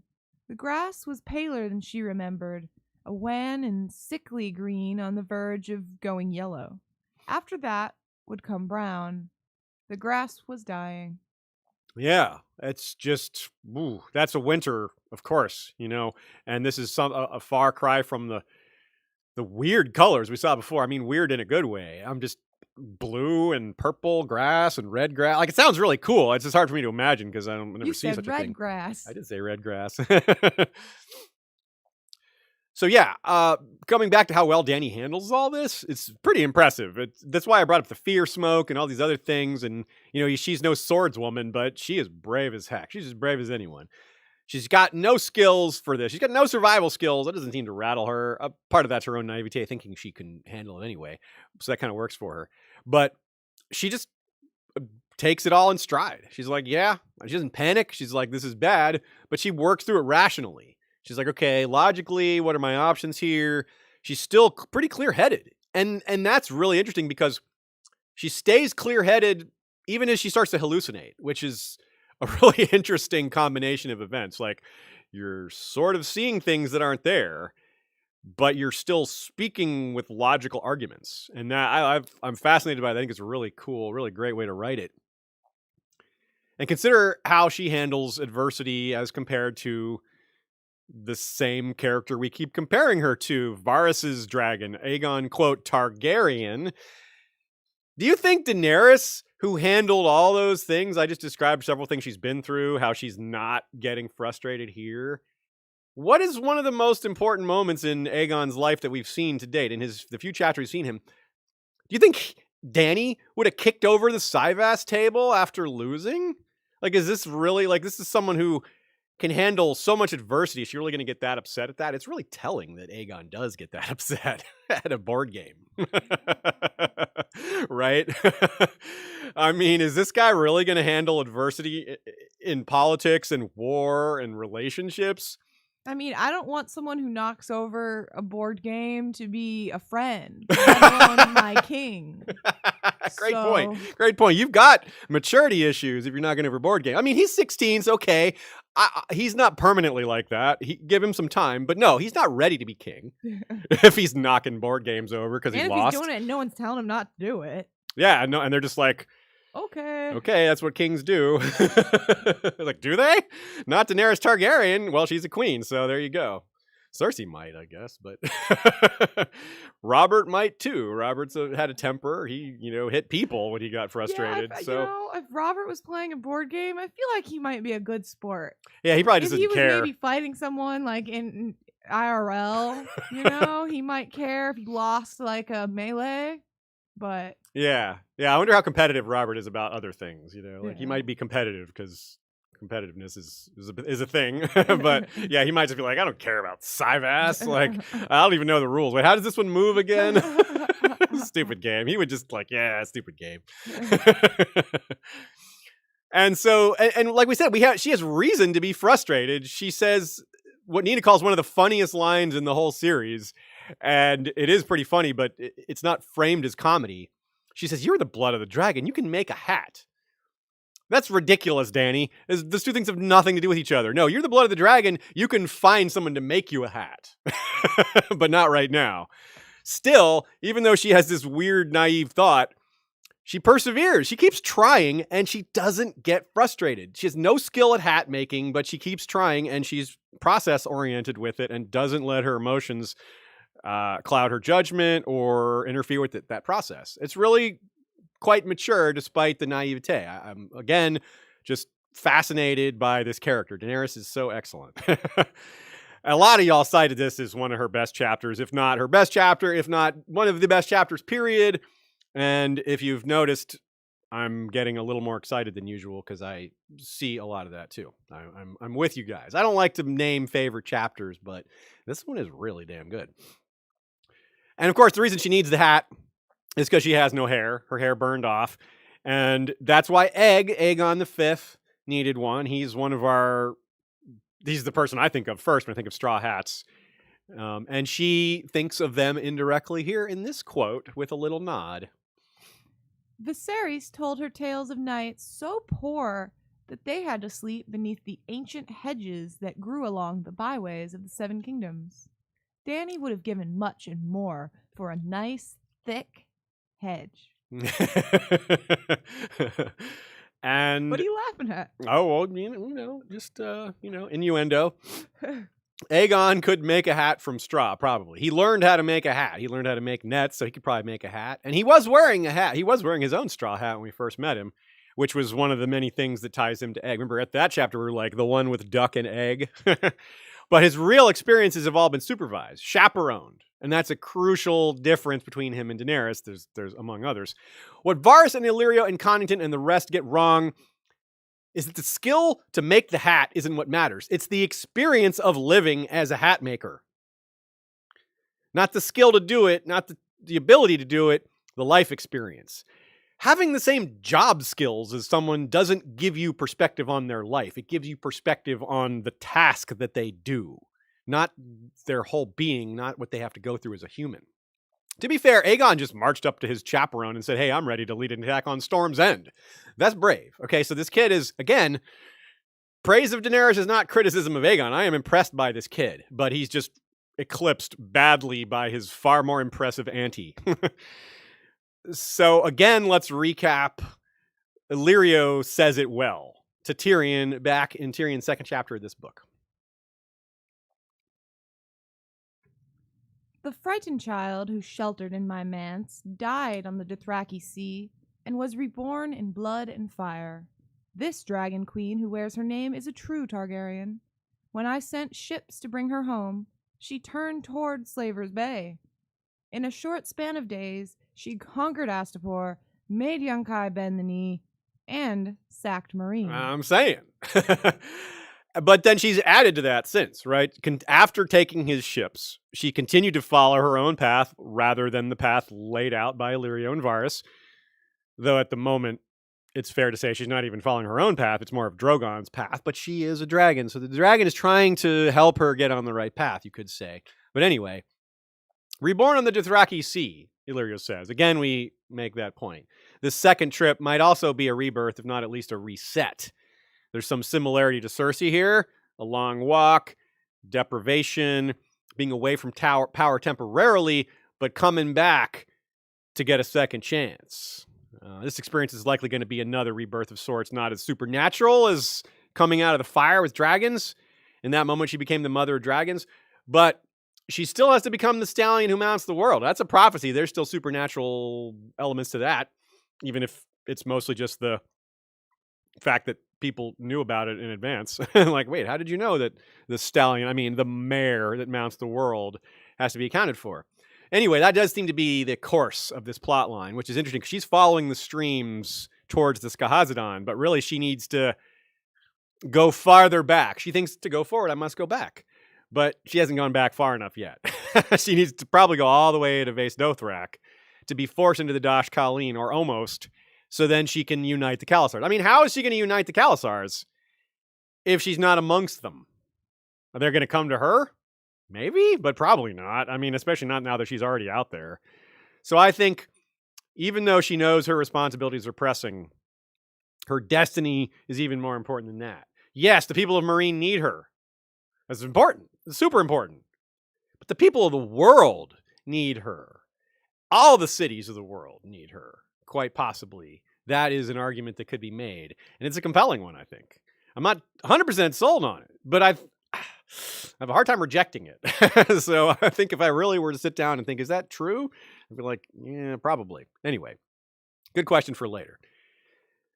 More of the being a dragon, like she has this thought, on Drogon's back, she felt whole. Joe writes, of course she does. This is just one of the many pieces of evidence we'll get throughout this chapter that this and other parts of being a Targaryen just feel right. It's when she does these things that are part of her nature, her subconscious tells her so. That yes, this is the right path. This is good. You're on the right track now. Be what you are. And this may pile up as she goes on. She may get better at listening to these. I hesitate to call them internal voices because that gets us into hearing voices, which she has done, probably from Quaithe and in this chapter too. But we're building up to that. The power of Drogon. We talked about how he is empowering. He's to go from, it's a different kind of power than political power, than military power even. This is a new type of power that we're going to discuss here, but it's one familiar to us in real life. It's the power of going from sitting in a chair, saving other people, denied the basic freedom to just do what she wants with her life because of all these responsibilities. In other words, but to this, to being ripped away from that, to simple physical pleasures, to flight, the ultimate unparalleled physical experience available to almost nobody, right? She doesn't explicitly compare flying to sex, but if you put a gun to her head and say, okay, Danny, you can only have one or the other for the rest of your life, she might choose flying. She really might. I don't know. But it says a lot that she would have to think about it, I think. So that's really interesting. Here's another quote about what she's becoming. The dragon lords of old Valyria had controlled their mounts with binding spells and sorceress horns. Daenerys made do with a word and a whip. Yeah, but mostly it's a little column A, column B, meaning sometimes Drogon's in charge and sometimes Daenerys is in charge. That's something that she thinks about in this chapter. She's flown on him several times off page in between this chapter and her leaving Daznak's pit. And she notes that sometimes he goes where she wants. He won't go to Marine. But sometimes he just gets it in his head to go somewhere and she can't do anything about it. It's never Marine, clearly, but he just goes places and then he knows how to get back to where he's going. So there's clearly he's in control at sometimes, and maybe over time she'll learn to master him entirely. But right now, he's got a will of his own, and that's in play here. And Joe writes, don't think that mention of a horn escapes our notice. Not with Victarion coming closer. That horn is getting, well, it's near, right? We don't know what it's going to do. We don't know if it's going to affect Drogon this far out. But Joe suggests maybe Victarion is just a plot device, or in part to get Dragonbinder into Dany's hands. Maybe she needs to have the horn for some reason. Maybe the horn needs to be destroyed. The horn's a big question. Let's put it that way. We'll have a lot more to say on the horn when we do the Victarion Wins Winter chapter, and we've had a lot to say on the horn in our Hellhorn episode from years ago. So Dany leaves these thoughts for now. Joe writes, another thing she has in common with Cersei is the temptation to look behind her as she's walking and to not focus on what's ahead of her. Cersei is like, don't look, just focus on what's in front of you, get to the Red Keep, don't look side to side, don't look back. Yeah, there's a little bit of Dany in there. I didn't notice that at the time, but seeing Dany in this scene makes us think back on the recent Cersei scenes, and there's some parallels for sure. Here's where that naivete comes in, though. Dany's inexperience in politics still rears its head every once in a while, and she thinks to herself, surely everything will be settled now. The hostage situation's probably fine. All that. This is very wrong, right? She's not even processing hardly at all what a big deal it is that she's not there and how people react and freak out. And like, she doesn't really process that they might be thinking she's dead. It doesn't occur to her that, wow, they might think I'm dead. And if she thought of that, that would really stress her out, because it's really stressing Marine out, this not knowing. And, well, she doesn't really have anything she can do. There's nothing she can do about that, because we've already seen that Drogon won't take her where she wants to go. But I guess it's an ignorance is bliss situation for her here, because she doesn't need the additional stress of that when she can't do anything about it. So hopefully she just gets back before things are too screwed up. But yeah, very wrong about what's going on there. Okay, here's where I am going to get slightly personal with an anecdote. It's not really a personal thing. It's not like private stuff. But I'm going to tell an anecdote about hallucinating, because I really, really want to make the case that what Dany experiences here is not insanity. It's not madness. It's not a foreshadowing of madness. That doesn't mean she won't go mad. I don't really think she will. I mean, I think she'll get mad, but not go mad. You know what I mean? There's a difference there. And let me tell you why. This is not what's happening in this scene does not feel like insanity to me at all. For one thing, she speaks very rationally to her visions. And that's part of being when you maintain rationality and logical arguments and can think along logical lines. It says a lot, but there's a lot more than that. I mentioned vision quests. Vision quests involve fasting and starvation and not drinking water. Baelor the Blessed fasted, had visions. Real Christian priests and monks and Islamists and Jews and name your religion. Everyone fasts, and it has an impact. Like they all have these traditions. Dead religions, living religions, fasting gets you closer to God. That's a common belief. And that's part of this here. Now, my personal experience, this is what I'm talking about. When I was in college at Florida State University, when I was about 21, so older than Daenerys, but still pretty young, some friends of mine were like, let's go skiing. So what did we do? Like, goofy, high energy 20-somethings, we were like, let's drive to North Carolina, ski, and drive back. Notice in that plan, there's no sleeping involved. And that was our goal, to go there and ski and then drive back without sleeping. It's about 7 or 8 hours to North Carolina, maybe 9 from where we were. We went to Ski Beach, a mountain in North Carolina, from Tallahassee, Florida. We did our skiing. By the end, it was time to drive back. We were too poor to have hotel rooms, so we were like, we couldn't change our plan. Like, okay, we're locked into this plan, even if it wasn't so smart. So we're driving home. No drugs are involved. I certainly didn't drink, because that would have really knocked me out. But we're drinking lots of soda, so I'm just high on caffeine as much as possible. We're driving back. Everyone else in the car is asleep. That's not good because the guy in the passenger seat, we had a plan. It was like, okay, passenger seat guy, your job, keep driver awake. So we weren't totally stupid about this. It was kind of stupid, but we at least had an idea to prevent the worst. At one point, I'm driving and I hear my friend go, call my name. He says my name. I'm like, what? And he says it again louder. And I'm like, what? And I look in the rearview mirror. He is asleep. He wasn't messing with me. He was asleep. I heard him talking. He was not talking. Again, no drugs. I'm a grounded guy. I didn't believe in Santa Claus when I was 4, so that gives you an idea of where my mind goes and rests and believes. So I'm like, whoa, what was that? He was not talking to me, but I distinctly heard his voice multiple times. It was almost a conversation. So I'm like, all right, maybe I shouldn't be driving. What was that? I've never had anything like that happen to me. About 2 minutes more go by. A tennis ball rolls by my foot. I'm like, oh, I better get that. It might interfere with the brakes. I'm like trying to get it. I'm like reaching, I'm looking, I'm glancing at it as I'm driving. I'm like, where is that tennis ball? Let me grab that. There was no tennis ball. There's no tennis ball whatsoever. I didn't have a tennis ball in that car. I hallucinated a tennis ball.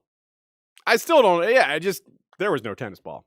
Not at all. So the point being, hunger, deprivation, lack of sleep, they make you see things. They do. So, and Dany's in far worse shape than I was. She way less food, way less sleep, way less water. At least I was getting hydrated. And I didn't eat any poisonous green berries. Also, I'm not some child of prophecy who has blood of the dragon and all this other stuff going on. So there is a supernatural element here. I'm just saying it's probably muted in terms of just real world stuff. It's like the Jaime Stump dream. Yeah, werewood Stump, supernatural. But he also had a fever and drank dream wine. Triple threat, right? George loves to do that. Multiple reasons, not one. These things add up to create a collage rather than one factor leads to one answer. So when Dany sees Quaithe and Viserys and these other things in the stars, that's why I don't jump to insanity. It's a big leap to that because she should be seeing visions. That's what happens. Maybe not these specific ones. And okay, so I'm positive she's not talking to her brother. Viserys is dead. That's not Viserys' spirit. And I'm positive she's not talking to the darn grass.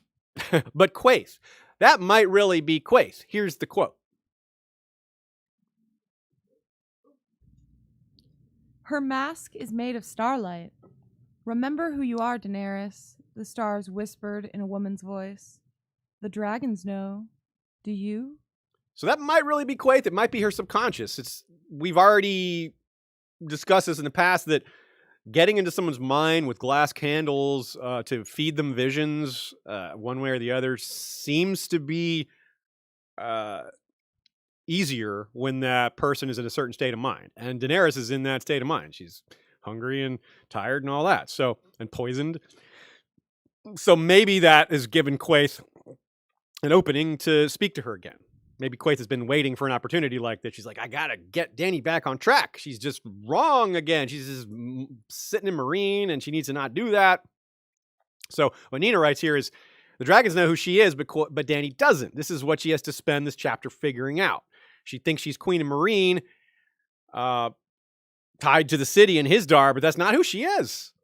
The dragons know this. Drogon won't take her there because she doesn't belong there. Viserion and Rhaegal kill slavers and destroy pyramids symbolically because that's what she should be doing. This is what Dany should be doing herself. She should be leading them towards that. Breaking chains and Mother of Dragons. Fully embracing that. That's who she is. She's a liberator and a hero. She's not a politician. So this chapter is so much about. That's why I use terms like vision quest and fasting and using religious concepts and psychological concepts like addressing your own traumas and understanding yourself, self-identity. Dragons plant no trees, right? Remember that. Remember who you are, what you were made to be. Fire and blood. Yeah. Not cautious and patient and any of those things. Dragons aren't those things. So let's see. It's also another great take here. It would be bad if she had a child. There's an important point here about her maybe having a miscarriage. A lot of y'all think that's what happens in this scene. I tend to agree. And it's really important that she doesn't have a child. She's a mother of dragons. If she has a child with Hisdar, now some of you are like, that it's probably Dario's kid if she does have a kid, but that doesn't matter. It would have been raised as Hisdar's kid. They would have all been like, this is the child of Hisdar. No one would have pointed out that it's Dario's. Dario might have, but they would have officially, it would have been Hisdar's child. But talk about being more tied to Meereen. Dany has a child of her own body. How's that going to bring her closer to King's Landing or to Westeros? It's not. It's going to do the opposite. She's not going to want to leave her kid, and that kid is now set to inherit the throne. But she wouldn't want to stick around and protect him, like Cersei doesn't want to abandon Tommen to his enemies. It's the same kind of thing. Meereen's a cesspool. Meereen's full of murderous types. She can't leave an infant behind with Hisdar, with Hisdar of the tepid kisses, as she calls him in this chapter. Hell no. That kid wouldn't be safe. Daenerys knows better. So it's destiny-wise. Having a miscarriage here, if that's indeed what happened, is in line with all that. She's a dragon. And she's the right one to have dragons. This is another really great take from Nina here. When she thinks about Viserys and has this conversation with his ghost, Viserys is petty. He's like jealous. He says, I should have been the one to have a dragon. I would have shown the world what it means to be a dragon. And Nina's suggestion is that's why Daenerys has the dragons. Because she wouldn't do that. All these other dragon riders, all the others, Aegon the Fourth, maybe even Aegon the Fifth, but definitely Aerys, so much Maegor, all these, not Maegor, but Aerion Brightflame, all these other dragon rider or Targaryen kings after the death of the dragons who tried to bring the dragons back. They all were going to, for the most part, use the dragons to destroy good things. Dany is special because she can be a dragon using the destructive power of blood and fire on things that deserve it, on things that need to be destroyed. Not using it as weapons of war, not using it to subjugate just innocent people, but to wipe out slavery, right? That's just a much better use of dragons. And if you boil it down to that, if there was some godlike being, some benevolent godlike being that was in charge of who got the dragons, you would see why they chose Daenerys and not Viserys and not any of these others. And at the end of the chapter, there's more. Joe notes, too, that she goes and stands by Drogon. She's standing there next to him, covered in blood. He's all blackened and bloody, too, and there's fire. Talk about symbolizing what she is. She feels guilty over a lot of things too. Guilt is a big part of this chapter. She's processing things. She has her thoughts and conversations with her past. She can't remember Hosea's name, which is really sad. And she was determined to not do that. But again, I don't really blame her for this. She's seeing things. She's hallucinating. She doesn't have food. Like forgetting someone's name. I don't take this as lack of her losing compassion, of her changing into something crueler, something more violent. Yeah, but crueler. No, she still wants to be. She's still going to, I think, be a violent person that wants to do violence in the name of good, right? Just like a lot of characters we've seen, like Ned Stark. Ned Stark is a violent man when he has to be, but he tends to do it in the name of good. We'll see about Daenerys. It may not be so simple with her, but we know the kind of person she is now.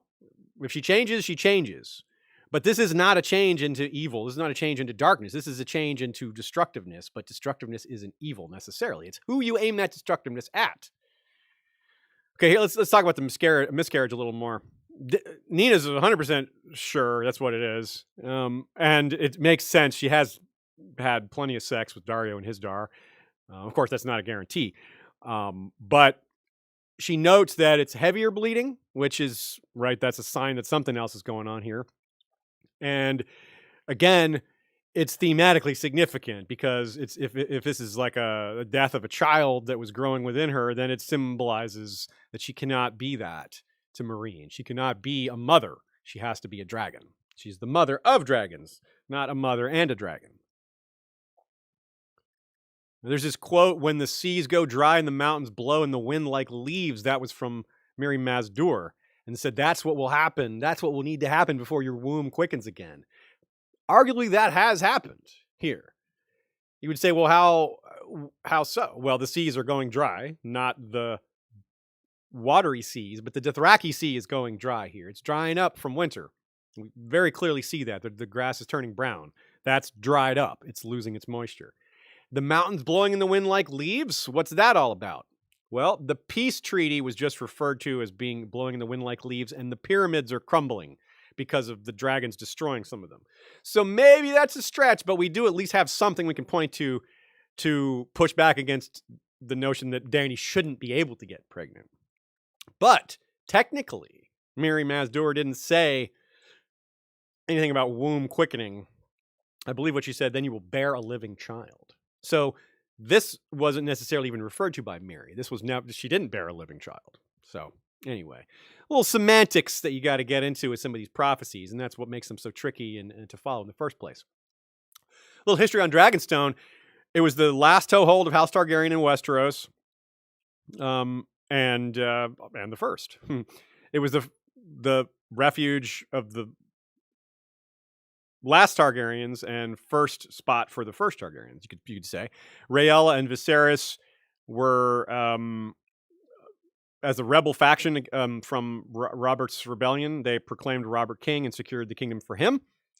Dragonstone was also the birthplace of the Targaryens after they fled Valyria ahead of the Doom, and it was from Dragonstone that Aegon the Conqueror and his sisters launched the Targaryen conquest. So this is really just the launching pad for so many historic events in Targaryen history, especially since this era, the Westeros era. And it's made a lot of sense that Daenerys would first go there when she returns to Westeros. It's certainly what the TV gave us. It's certainly what Melisandre probably was seeing when she saw Stannis, when she thought it was Stannis, because she's like, born on Dragonstone. I was like, Stannis wasn't born on Dragonstone. Dany was. What else here? Another hint that Skahaz is the poisoner. When Dany's in the ruined village, Daenerys thinks about the locusts and concludes that someone must have poisoned them, and she thinks about Hizdar, and she doesn't get it. She's like, why would Hizdar kill me? She doesn't understand what his aim would be, why that would be good for him. And we had some of the same thoughts. But she can't figure out who else it would be. She can't arrive on a name that makes a lot of sense. Just as she is having that thought of who it could be and not arriving at an answer, she hears a wolf howling in the distance. And we just saw, as Nina reminds us, Skahaz wearing a wolf's head mask in the last chapter. Aha! And the ants thing. This is another aspect of her still being human. She gets bitten by ants. She's on the other side of the wall.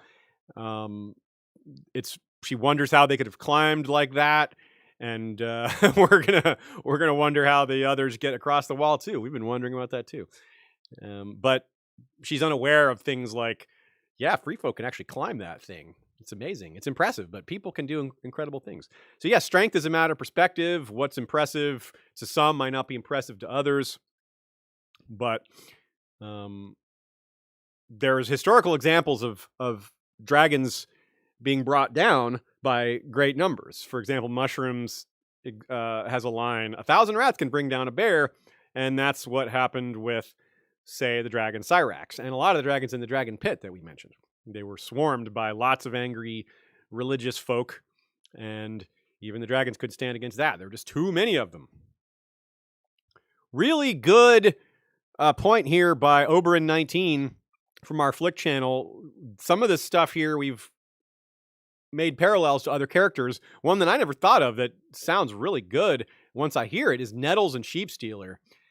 Nettles would have had an adjustment period in the Vale. That's where she flew off to live after the Dance of the Dragons and kind of escaped the world, so to speak.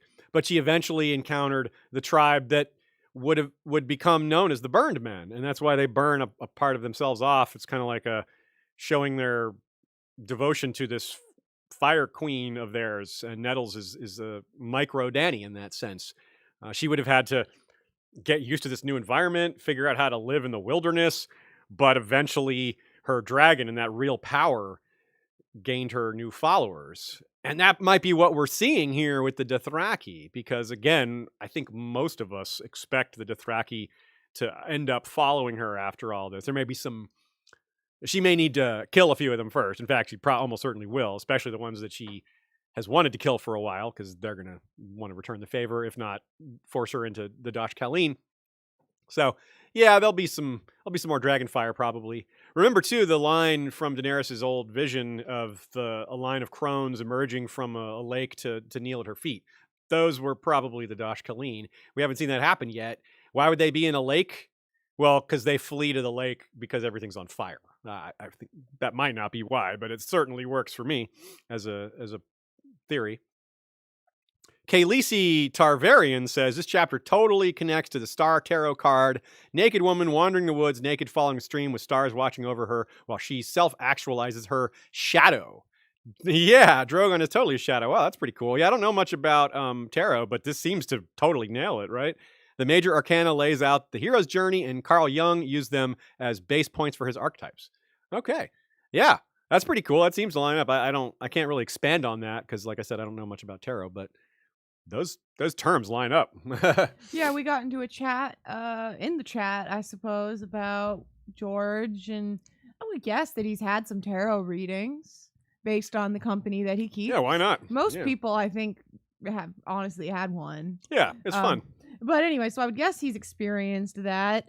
But speaking to hallucinations, I would be positive that he has also experienced that. Yeah, probably. For a number of reasons, us in the chat, we're all quite positive, but that's also how you can write it so well. So, super chat from Santiago Flores says, thank you, Santiago, for the support. Much appreciated. We're glad to have you all with us for this final regular episode of A Dance with Dragons.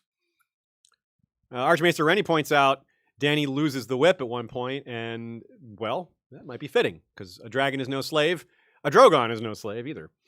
And whips are for things that are generally for slaves. The whip is one of the best symbols of that. The chains as well. The Harpy has, I believe, chains in her claws and a thunderbolt, which symbolizes the whip, in the other. So, yeah, very much in line there. Really rich chapter. I'm sure there's some things that we could have talked about that we didn't, but as always, got to stop somewhere. We can't go all the way through every single rabbit hole. That's what future episodes are for. So as always, if you feel like we didn't cover something as thoroughly as you wanted to, just speak up. There's a decent chance we already have in the past or will in the future, and it helps us decide what to do next. This is a perfect time for it because we have our wrap up for the book. That's true. Next. So if there's something from the whole book or this whole series that you felt like was never addressed or whatever, this is a good time. Shea is right. Yes, definitely send in questions if there's anything that we missed, because usually we only take questions that are relevant to the current chapters. And some of y'all write in with questions after the fact, and we've already passed those chapters. A lot of those questions we're going to come back to in the wrap-up episode. But we have one more chapter.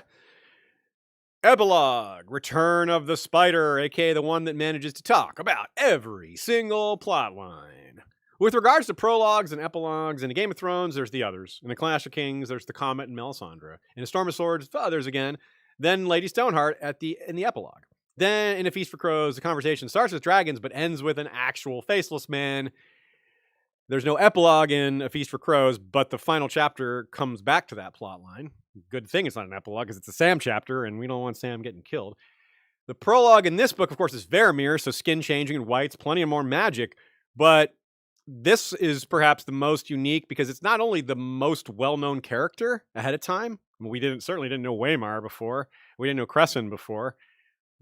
We barely knew Varamir and we didn't like him. Chet, we barely knew him. So Kevin, though, he's a fairly known commodity, and this epilogue lacks any supernatural element or twist. It has supernatural elements. Robert Strong is there.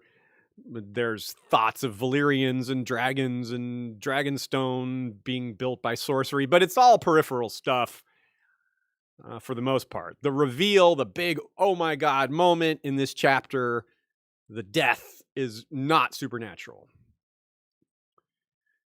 This book does so much work outside the areas that have been most constantly featured. This chapter in part recaps and reminds us of a huge number of the things that are going on in a way that doesn't really feel like a recap. And that's really important because, like I said at the very beginning of this episode, we've spent so much of this book away from the areas that are, or that had been previously the most important. And since we've been away a bit, we need to get back into that. In terms of sheer volume, this chapter probably has the most total rabbit holes, which is really saying something. But that's, of course, it's a direct effect of it trying to touch on and do brief recapping of so many different plot lines. And because there's so many ways to approach this chapter, because there's so many rabbit holes, I recommend checking out our episode from 5 years ago on this one. I moved it around, or will have by the time this is posted. Our first ever Aziz versus chapter episode was 5 years ago. And I accidentally said last week that it was a Patreon episode. It was a Patreon episode. It is no longer one. I had forgotten that we had made a regular release of it. There's only 4 Aziz first chapter episodes. These are scripted single chapter coverages. That's mostly been overtaken by this series. So we kind of stopped doing those. But they were different because they were scripted. And then, these are live streams and then edited for podcast form. So 2 of those are Patreon only. 2 of them are not, including this one. So it's I recommend going into that one because I tried pretty hard to not overlap too much what we covered in that one with this one. So we're going to say a lot in this one. We say a lot in that one, and not too much of it is the same. So check that out too. This scene is familiar enough in its own way because small council scenes, we've seen lots of those. They make sense. Of course, the people ruling have to get together to discuss the affairs of the realm. But we've gone without a character as a POV that could show us that, right? For a long time, it was Ned. Then it was Tyrion. We had some Sansa here and there, but mostly still Tyrion. And then Cersei was the one for A Feast for Crows showing us what's going on at councils. But Cersei was removed from her position. She was tossed in prison. So she's not exactly privy to what's going on at the council, let alone actually being at the council. So Kevin comes on to do that for us. And we've never really been away from the small council chambers this long before. They've featured in every book almost right away. It's like Ned 3, I think, that he gets to King's Landing, maybe 4. And he goes right to council. Remember, like he barely even like has a meal. So it starts right away. So it's really important for us to know what the Iron Throne is up to. Like, what's the Iron Throne doing, reacting to all these things? So much has happened. What are they doing? And it starts right away with one of these developing plot lines. I am no traitor, the Knight of Griffin's Roost declared. The power of reread is strong here. The power of knowing your A Song of Ice and history. The power of knowing your A Song of Ice and Fire history is strong here too. Robert is strong here too. Ha. Much of Kevin's POV chapter concerns repeating the past, historical events re-presented in strange new ways, writes Nina. And this connection is made blatant at the opening of the chapter when Redron at Connington vows to bring the small council the heads of John Connington and his Aegon. The divide of almost 2 decades suddenly narrows. Here again is an energetic young Connington with royal Targaryen blood in his veins down in the Stormlands. Let me say it again. The divide of almost 2 decades suddenly narrows here again as an energetic young commander with royal Targaryen blood in his veins down in the Stormlands comes to make a claim for the throne. But we have back then in front of Aerys, we had a Connington saying, "I'm no traitor," right before he's exiled in disgrace. And here we have a Connington making the same case. It's like, hey, I'm not a traitor. What the heck?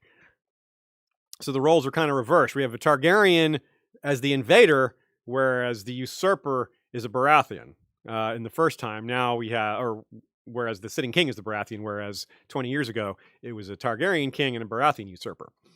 So honestly, this is the kind of stuff I did not catch on my earlier reads because, well, like I said, you have to really know your Song of Ice and Fire history well. And even if you do, you might miss some of these things. But this is a real a scene that is full of history repeating itself.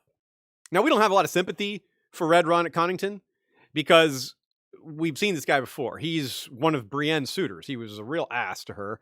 Jaime smashed him in the mouth at one time, so, fair play. He got a little pushback for that.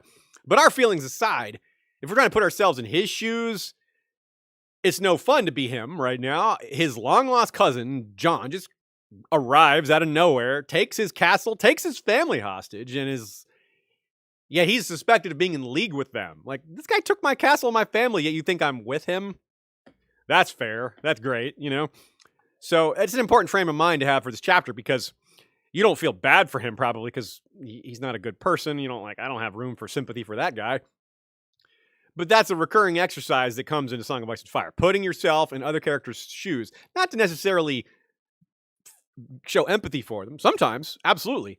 But sometimes it's just in order to follow their thought process and kind of see where they're at, put yourself in their shoes to understand what they're going to do next.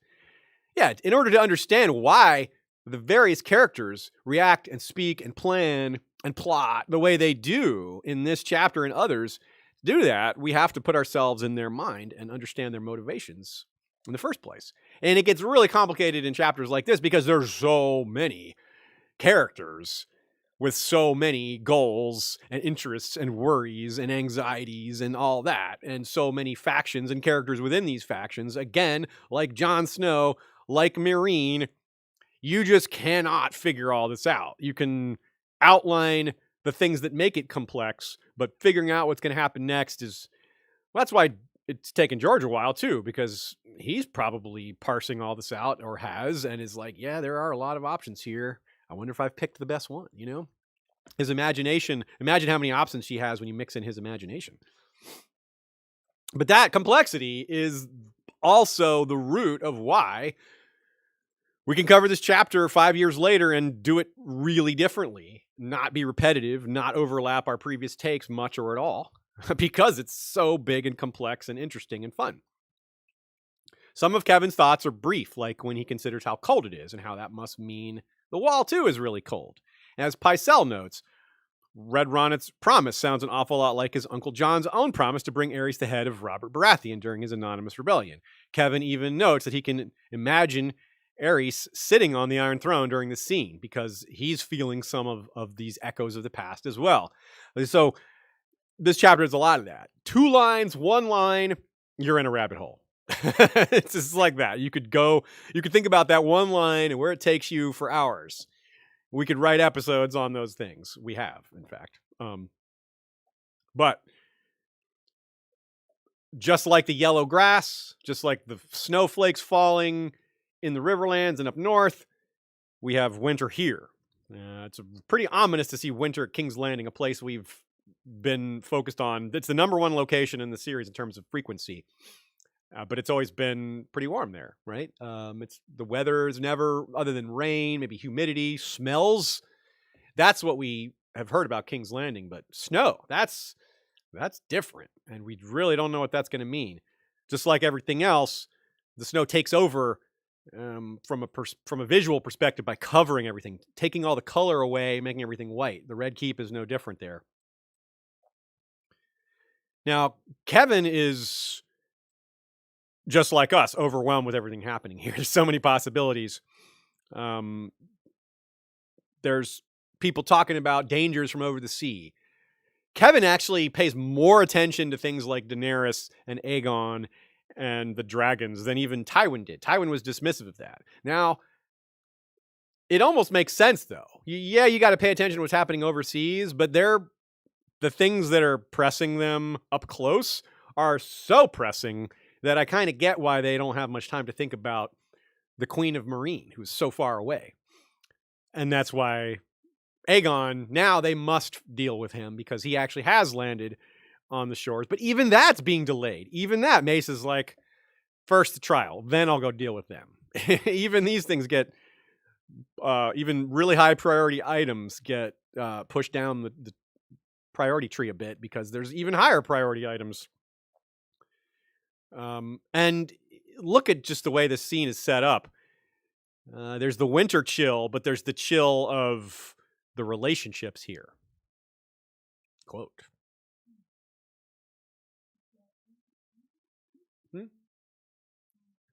Lannister spearmen in crimson cloaks and lion-crested half-helms stood along the west wall of the throne room. Tyrell guards in green cloaks faced them from the opposite wall. The chill in the throne room was palpable. Yeah. It just seems like war could break out. They're not going to start fighting in the throne room here, but it's impressed on us that those two sides just don't like each other and that it's only a matter of time, perhaps. One suggestion from our Facebook group, and I apologize, I forget who wrote this. It might have been Whitney Stanfield, about how this looks vaguely like the blacks and the greens. It's displayed here as the reds and the greens, the crimson and the greens, and how that this book being called A Dance with the Dragons, or A Dance of Dragons, like the Dance of the Dragons. Well, maybe it's more like a dance of the flower and the lion. And as Joe writes, the reason so many of these moves have to wait, why I have to wait even to handle invaders, why even that is not the top priority, is because King's Landing is in a bit of purgatory. The trials have to be resolved first. It's exactly what the High Sparrow wants. The High Sparrow's power just continues to rise as everyone's waiting on him, on the results of his findings, of the thing that he's leading here. It just goes to show how quickly he not only gained, but cemented some power. Maybe he'll lose it all early in the Winds of Winter. I don't expect him to hang on to it forever, but man, it's a force to be reckoned with right now. Kevin also thinks the Iron Throne, he looks at the Iron Throne, and he describes it as a great black beast hidden in shadow, which makes us think of Drogon a bit, but even more so, perhaps the beast of Varys, the spider, who is hiding in the shadows upstairs, killing Kevin in a matter of minutes. And if maybe this is symbolism for Varys being pushing a Blackfire claimant, because it's a great black beast hidden in shadow. But yeah, so it kind of works on a couple of levels there. Mace Tyrell brings in his own hand throne, which, according to I think it was Archmaester Rennie pointed out that in the iBooks edition, Mace had that hand chair made when Renly was crowned, because he was expecting to be hand to Renly. So yeah, because a couple of you were like, when did he have this chair made? It was like the same day he was promoted. Did he really already have the chair? Yeah, he did already have the chair because he thought he was getting promoted, like a year ago. Still, he kept the chair around and had it on hand. Like, he brought it with him. Like, he didn't have it made in King's Landing. So Mace is telling Ronnet Conning, shut up, man. We're gonna put you to the test. You'll get your chance to prove your loyalty. We're gonna ride out. He's being pompous and arrogant. He's like, don't, I'm gonna handle all this. I will beat them. They're nothing. I'm Mace Tyrell. Fear me. And they're nothing. Don't fear them. He's a real blowhard, isn't he? I used that term before. It really fits him well. He's very different than Show Mace. Show Mace could never be sitting here blowing wind like this. He would be twiddling his thumbs in the corner going, we're having fun, right, guys? And he'd sing a song. He'd sing it pretty well. But this Mace takes himself way more seriously. And but this is what Connington wants. Mace is doing what Connington wants him to do. He's like, yes, we're gonna win the trial, and then I'm gonna take my armies down there and beat those adventurers. Get them in the open field, and then make sure everyone knows it. But that's what Connington wants. He's like, yeah, let's get them in the open field, beat them, and then spread the word that we beat them. Let everyone know that we just beat the current regime in a open field battle, and then we recruit.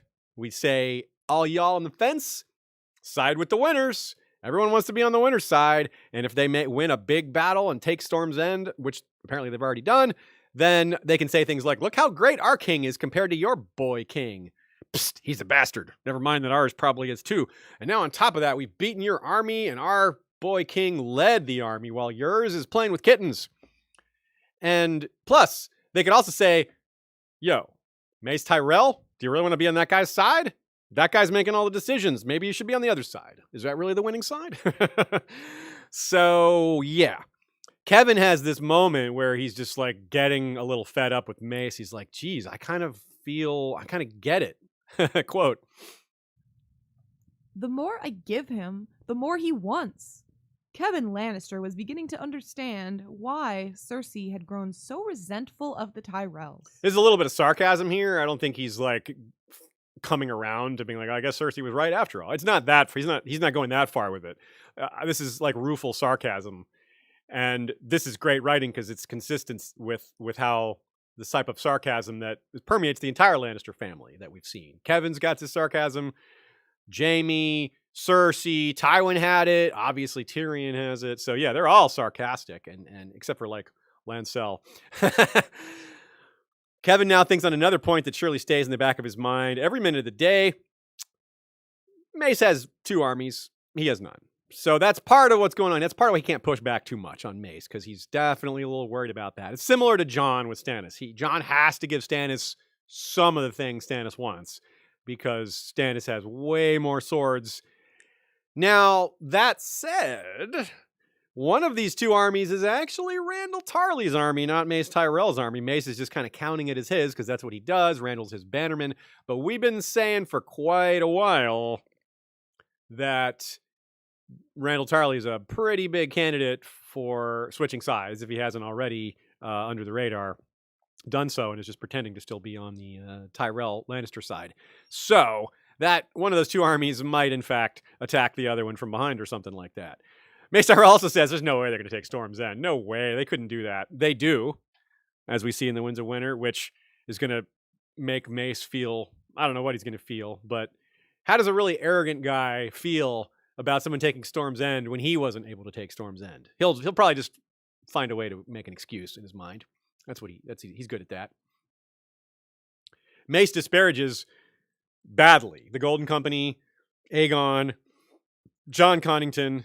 Randall Tarley's happy with that. Randall is one of the things we go over in detail is just how suspicious Randall Tarley's comments are in our episode from 5 years ago on this chapter.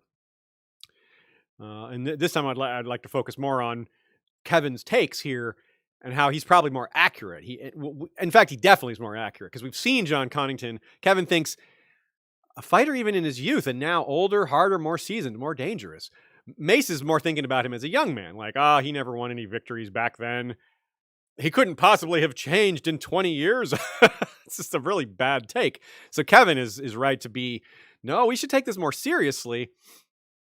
But also Kevin thinks back to the bodies, the dead bodies of Rhaenys and Aegon, and how he's thinking to himself, well, actually, the way that those bodies were displayed, you couldn't tell who that kid was.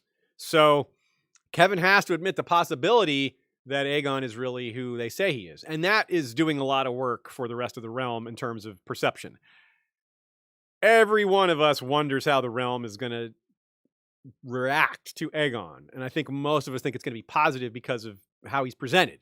Heroic, good looking, way better by comparison to the current rulers, all that. So Kevin sort of coming around and thinking, yeah, this kid, this and that, like thinking it through. This is what a lot of other people are going to be thinking. They're not all going to have the same details Kevin has, but some of them will have different details. And that takes Kevin's mind elsewhere. He's thinking about Daenerys. The rumors are now too strong. Pycelle backs it up. People aren't denying it anymore. They're still saying, we don't need to worry about that. But they're no longer questioning the truth of Daenerys Stormborn and 3 dragons. Kevin thinks to himself, a second Targaryen and one whose blood no man can question, Daenerys Stormborn. Yeah, so they're accepting it. They don't know what to do about it. Kevin thinks to himself, yeah, if that's the blood of Aegon the Conqueror and she's already conquering things, is she really going to be content with just one conquest? She's acclaimed this throne. We should definitely be worried. And he's right too. However, he has a thought that I would criticize here. He thinks he's worried what happens if Aegon and Dany join forces. It's a rational worry, but if you think it through, wouldn't they have already teamed up if they were going to? So he might be thinking, what he should be perhaps thinking is, maybe if we don't crush one of them so that the others can't join together, maybe he should be thinking of how to split them apart, how to divide them. But that may just work itself out, and Kevin won't be around for it anyway. So the point of a lot of this in the council setting is for Kevin to say, look, we have to take this seriously. Yeah, I know maybe John Connington is weak, maybe there's exaggerations, but we still have to take it seriously. We still have to fight them, we still have to win, we still have to prove ourselves. Yeah. Mace still says, okay, fine, we'll do that.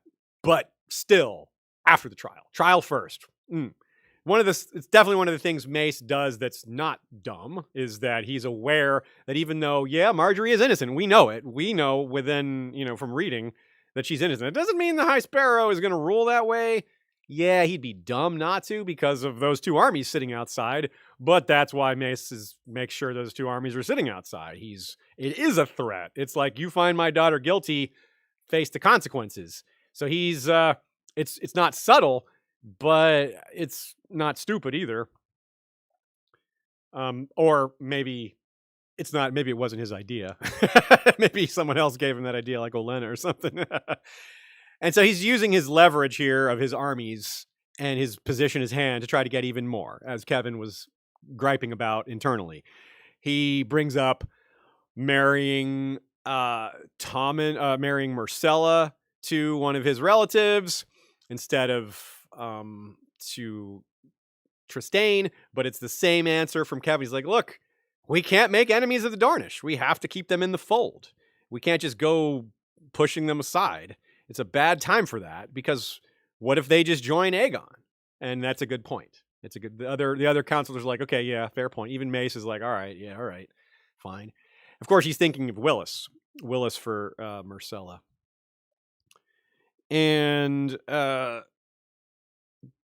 another wrinkle. Again, one of the reasons why the situation is so complicated is the Sand Snakes are on their way. You got Nymeria and Tyene coming.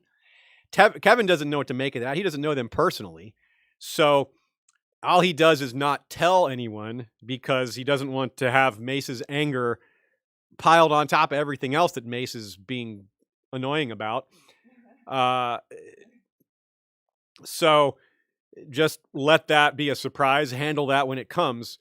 But it's gonna be a problem. And it could be a much bigger problem. Not one for Kevin to deal with, obviously. But another point Kevin makes is another thing they can't do is, yeah, Mace, you got your armies here to threaten the faith, but don't push too hard. That's another person we can't make an enemy of. We don't want the Dornishmen to be our enemy. We don't want the faith to be our enemy either. And it's for the same reason. You don't want the faith taking up arms or lending their support to one of these other candidates. The last thing they need is Aegon being supported by the faith. More on that in a minute, because that's probably what's going to happen. But also, another thing Mace does is he's willing to just drop like casual insults because he knows he's got the upper hand here. He calls the Mountains men scum and says a dog takes after its master. And when he says a dog takes after his master, he's not referring to the Mountains men. He's referring to the mountains of Clegane. So of course he's a dog, and the dog's master is Tywin. So he was, but fair play. That's my favorite line by Mace in this scene, because yeah, Tywin is that brutal, and Gregor is that brutal because his master enables that. They're also both dead. They are also both dead. And that's really important too, because Kevin takes after Tywin as well. And that's an important part of this chapter, is Varys saying, you're a decent man in service to bad people. We all have our thoughts on Kevin, but I do at least, and I don't think Kevin's a good man, but I would at least say that Kevin's the kind of, maybe I've said this before, but if Kevin were Ned Stark's brother, he would look a lot better, because he is a follower. And he's doing a decent, competent job as a leader, if some things I would criticize from an ethical perspective.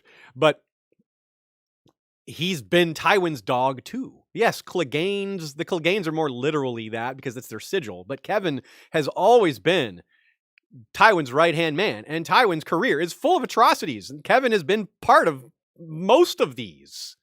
When Tywin ordered Gregor Clegane, Vargo Hoat, and Emery Lorch to destroy the Riverlands, he didn't give the orders directly to those three. He gave that order to Kevin, and Kevin said, "They will burn, my lord." Kevin then passed those orders on to those guys, right? So, yeah, Mace's comment was aimed at Gregor, but it's aimed at Kevin, too. Kevin doesn't take it that way. He doesn't take it at all. He doesn't catch the insult, but it's a pretty good line by Mace there. It's a good springboard for this discussion. Now to Sir Robert Strong. Everyone's like, oh, when that name gets mentioned, people are like, what is that guy? Pretty much everyone knows, but no one wants to say. And that's where things are going to come to a head, because they have a good reason for not wanting to say it. Not only do they just not want to say it because it's creepy, and who wants to be the guy to bring that up? Second of all, they actually need this monster to win. Yes, they don't like Cersei. Yes, they want her fangs pulled, so to speak. But they don't want her to die, because, again, legitimacy of Tommen comes into question. And that the Tyrells don't want that either, because, of course, their power is tied to Tommen as well. So, but this is going to come to a head quite likely with the Sand Snakes, because the Sand Snakes coming up, no one else is talking about Gregor. They will for sure. Tyene will be looking to get in the good graces of the High Sparrow. She's the Septa type. She might tell him what's going on with the mountain. She might get suspicious. She, of course, cares very much about this whole mountain thing, having killed her father and that whole business with the skull.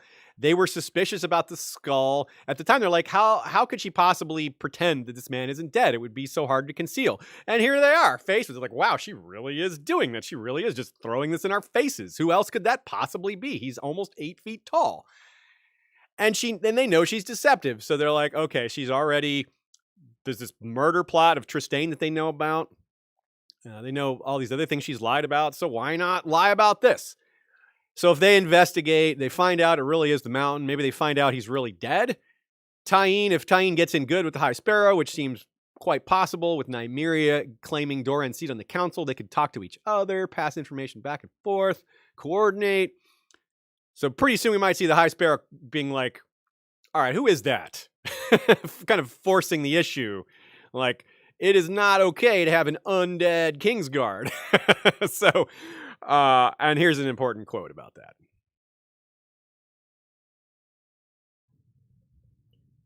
Kevin Lannister had a strong suspicion of just who this Sir Robert really was beneath that gleaming white armor. A suspicion that Mace Tyrell and Randall Tarley no doubt shared. Whatever the face hidden behind Strong's helm, it must remain hidden for now. The silent giant was his niece's only hope, and pray that he is as formidable as he appears. I venture to say no worries on that last part. He almost certainly is as formidable as he appears. And again, we can look at the Mercy chapter for a clue or two here. It strongly suggests Cersei is in the clear, if not back in charge altogether. The trial is 5 days after this chapter, and by the events of Mercy, there are characters who were in this chapter that have made their way to Braavos. We see them taken into town. So clearly a lot of time has passed, a month or two or something. Kevin actually makes mention in this chapter that Cersei going forward is going to have a septa and 3 novices selected by the High Sparrow that are around her at all times. Maybe Tyene could be one of them. That would be really interesting. Keeping an eye on Cersei like up front and with the High Sparrow's blessing and with all that and passing information back and forth. Very possible. And as we said, yeah, why not have the Faith move to support Aegon? Cersei's reign, Tommen's reign, all sorts of problems. She's unpopular in terms of power games. Throwing your power behind the one who's on the rise makes a lot of sense. Be on the winning side. So yeah, we've talked about this off and on for quite a while now, and there just seems to be building up even more. Pycelle wonders, in a parallel to perhaps the Barristan chapter, about buying out the Golden Company, kind of like how Missandei wanted to try to corrupt the sellsword companies on the side of the Yunkai. There is an important difference here, though. Of course, Some contracts are written in ink, some are written in blood. This is definitely more of the latter. However, as we also see with sellsword companies like the Second Sons, we shouldn't be assuming that all 10,000 members of the Golden Company are fully bought in on this whole, yay Aegon thing. Come along and offer that. Certainly the High Lords, the ones who have lands to reclaim, that's their goal. But not all 10,000 members of the company have lands to reclaim. Some of them could be bribed away. The ones who are at the top, probably not. The ones who have lands and titles they want, probably not. But the lesser rank and file, maybe. There might be some opportunity there. But what good is it to think of that if you have no money? And that's the big problem here. This is one of the reasons we know what comes next. We have Harry Swift tasked with trying to get loans. We see him in Bravos in the Mercy chapter with some of these Mountains men with him, at least one of them. And we see how if you piece together all the places they want to get money from, you can see how it's just not going to work. Kevin thinks one of his recurring oversights that people have, not just Kevin, but other people, he thinks the man we need is Littlefinger. Peter Baelish had a gift for conjuring dragons from the air. Whew, you do not need him around. So that is yet again a person that has misjudged Littlefinger badly. And another thing that doesn't get advanced on, we're still apparently in a holding pattern on Dragonstone and Loras Tyrell.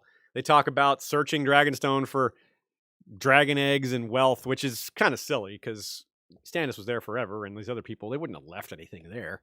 So yeah, if there is anything there, it's super well hidden. So I wouldn't pin it on Loras Tyrell if they didn't find anything. He's like, I'm pretty sure Loras didn't search that thoroughly. It's like, well, a thorough search probably wouldn't have made much difference.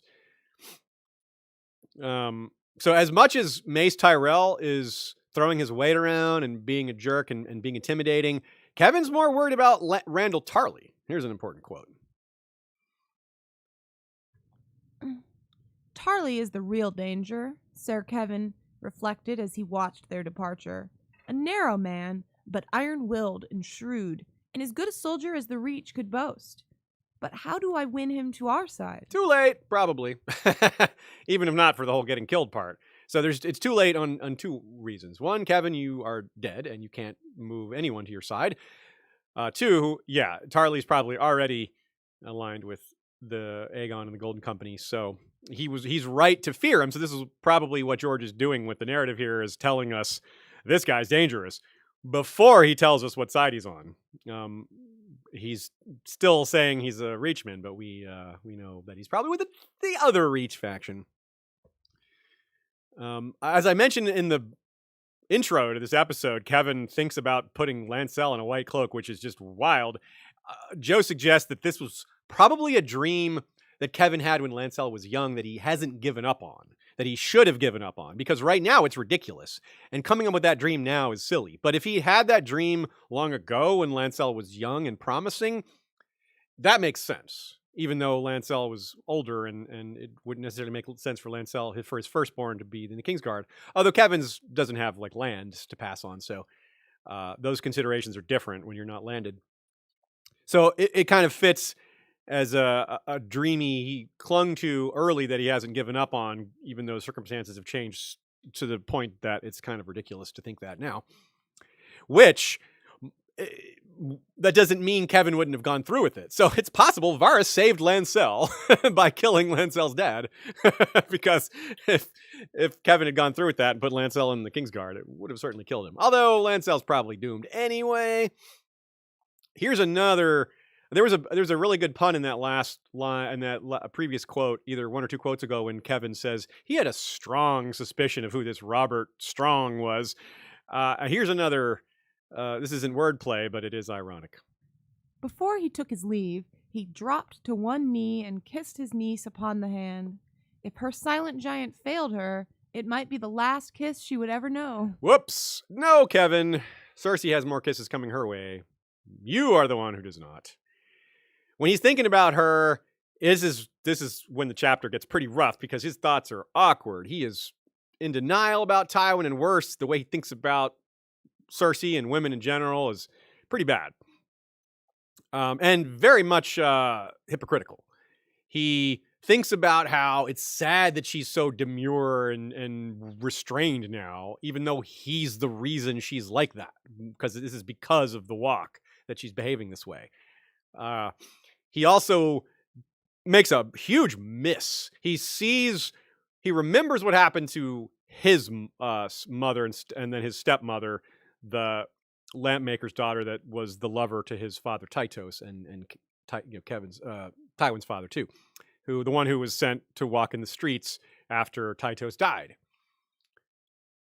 He thinks that removed her power, and that's why it'll work on Cersei, which is almost baffling to me that he thinks this is going to work, because Cersei's birth is a big part of why she has this power. Tytos's lover derived power from Tytos. So when he died, her power was lost. Cersei's power isn't gone because she was stared at. It takes away some of her mystique, some of the fear that she was using to move people, but she is still the mother of the king. She's still a Lannister of Casterly Rock. That this lampmaker's daughter did not have to fall back on after she was demeaned. Cersei does have that, not to mention Cersei has all these other things going for her, like the mountain and Qyburn and just other things that Kevin's stepmother never had, that Kevin fails to consider. So it's another issue of classism that Kevin doesn't perceive. It's very similar to his mistake with Littlefinger and thinking that he's not dangerous, making these comparisons where he just ignores the huge shadow of caste over all this. I mean, of class over all this. Like Cersei's being a Lannister is totally the difference here, a huge difference here. And he doesn't acknowledge that at all. But he thinks about women in these other ways, and he thinks about how beautiful she was and how weird it was that Rhaegar went for Lyanna instead of Cersei. And it's just awkward, isn't it? And Kevin does not know what he's thinking about here. And there's a moment of that maybe feels a little conspiratorial when Cersei asks about Kevin's wife Dorna and whether she's going to come to court, and Kevin's like, no, keep her away from this. And some of you wondered whether this is Cersei's like really thinking ahead to like killing her or something. I don't really think that's what it is, but it's possible. I guess it's kind of a moot point, but still. First up, we have Osney Kettleblack too. She's informed of what's going on with the Kettleblacks. They're pretty much all in big trouble now. All three of them have been imprisoned, and they all have the choice of fighting the Wall or Sir Robert Strong. It's a rock in the hard place, really. I mean, Sir Robert Strong has been portrayed as made of armored in stone, and the Wall is a hard place.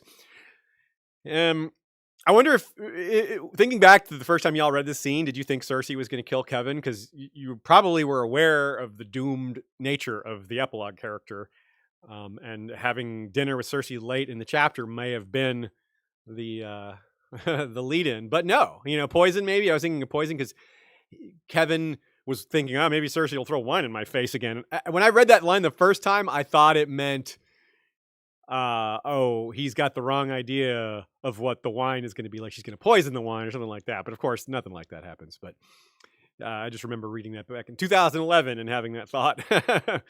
Really, if they wanted to poison Kevin, he would have been poisoned, and probably not while having dinner with Cersei. That would be too obvious.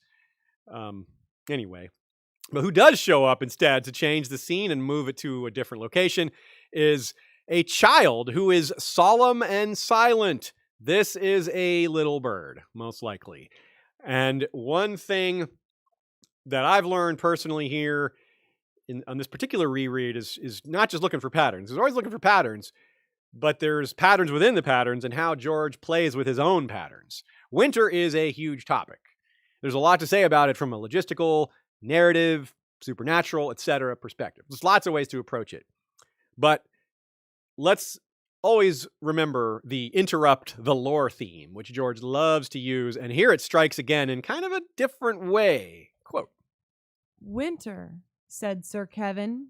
The word made a white mist in the air. He turned away from the window. Then something slammed him in the chest between the ribs, hard as a giant's fist. Ironic that being a fool is what kept Mace alive. And a traitor is perhaps being a traitor is keeping Tarly alive. But Kevin, his competence is what's getting him killed. He realizes right away that he's dying the way his brother did, via crossbow bolt. It's probably why he thinks of Tyrion right away. He tries to stand, he can't. Same with Tywin. Tywin tried to stand up. When Tyrion shot him, he couldn't do it. Varys notes that Pycelle let loose his bowels when he died, another feature of Tywin's death scene that unpleasantly matches this one. Death is rarely pretty. Now, this is particularly ugly, though, not because it's Kevin or the smell. It's because this person, Varys the Spider, whom we have identified since Book 1 as a metaphorical agent of hell ever since he emerged from the darkness discussing plots that will cause massive suffering amidst dragon skulls and asking for a batch of tongueless child slaves from his partner in crime. I mean, these kids are here. He whistles for them like they're animals, and they are little birds. To finish off a dying man, I mean, this is this character that on TV was portrayed as some great altruist. He is not. You cannot use child slaves and child soldiers and be a good person. I don't care what your end goals are. Yes, his end goals are better than Littlefinger's, for sure, because Littlefinger's all about himself. At least Varys can say, well, I want a better future for everyone. But it's still not that much better, because it's just not that likely to work. Like, yes, your goal is more noble, but the end game isn't going to be that different. This is also exactly the kind of behavior that if it were discovered by, say, Daenerys Targaryen, you're getting killed. Or Arya Stark, perhaps.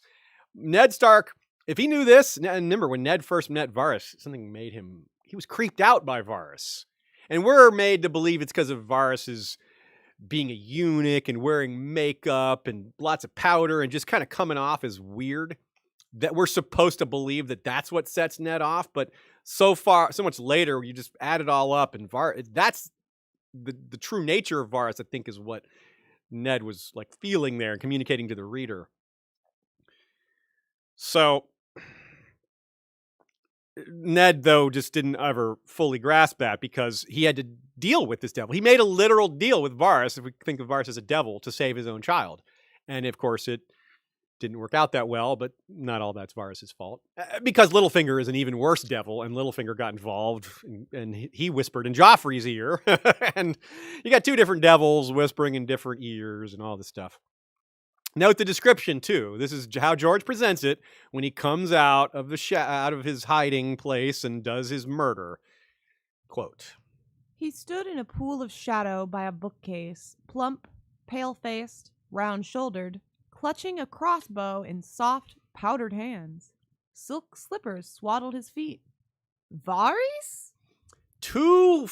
Almost 2 full books Varys has been missing. We didn't forget about him, of course, because his stuff is underway. Rather than seeing him directly, we've seen the results of his planning, the characters that he's been overseeing for so long. Rather than him face to face, we get, Jon Connington and Aegon and them. But he emerges from the shadows here. He stood in a pool of shadow by a bookcase, it says, just like we thought about the great black beast of the Iron Throne standing in the shadows earlier in this very chapter. And it's also a throwback, a callback to how he emerges from the shadows in that scene with Arya without much warning and intent on some pretty serious intrigue. Arya overhears things that she doesn't understand that we can, as readers, are able to parse a bit. More so after the fact. When we look back on that scene, it all makes a lot more sense. She was afraid of being caught. She was afraid of the dragon skull. She was afraid of being lost. So she's not really focused on what they were saying.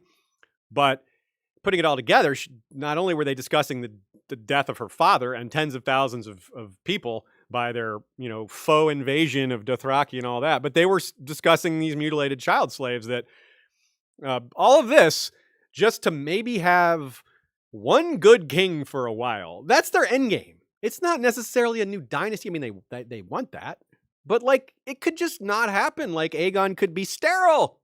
Aegon could be a bad king after all. He could turn out bad. It's not a good plan. It's well executed. But there's another big flaw in it that's kind of outside their scope of preparation. Hell is generally seen as fiery, and in the moment where he emerged in that Game of Thrones scene with Arya, those dragon skulls really added to that effect because of their They conjure images of fire and all that.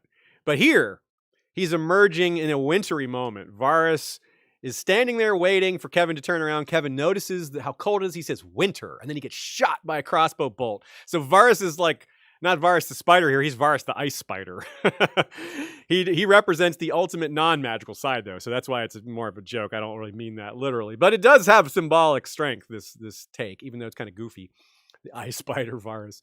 He's against sorcery. So in that sense, there's no hints that it's in use in his faction anywhere. There's even his Targaryen candidate, if we're right on our takes about him not being a real Targaryen, there's no magical blood even, which a lot of Targaryens seem to have to some degree. So really, it's just like all the supernatural elements are stripped from the faction that Varys is leading, and he's really formidable, Varys is. Aegon is, Connington, they're no joke.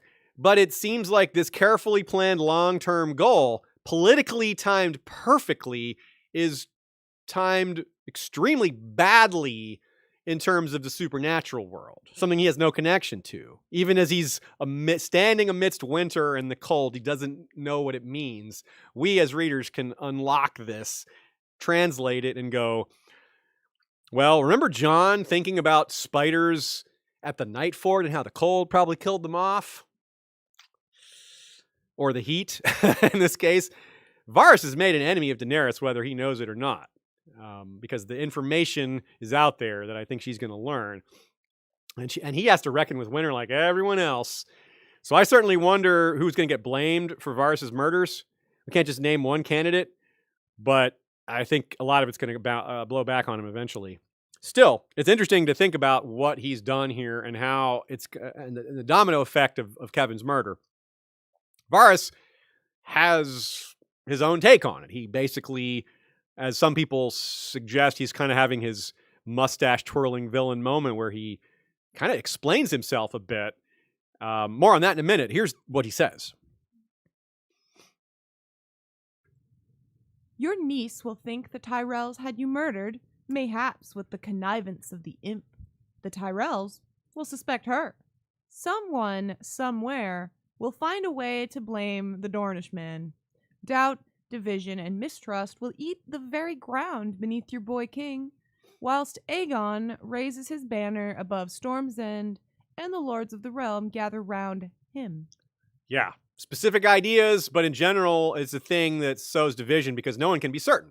Basically, as he rattles off these possibilities, they get more and more vague, but they're all point towards the same direction. No one's going to know. And that uncertainty is going to do a lot of work. And his specific guesses are probably right. Your niece will think the Tyrells had you murdered. Yeah, probably that is how she tends to think. Mayhaps with the connivance of the imp. Yeah, she tends to blame everything on Tyrion. The Tyrells will suspect her. Makes sense.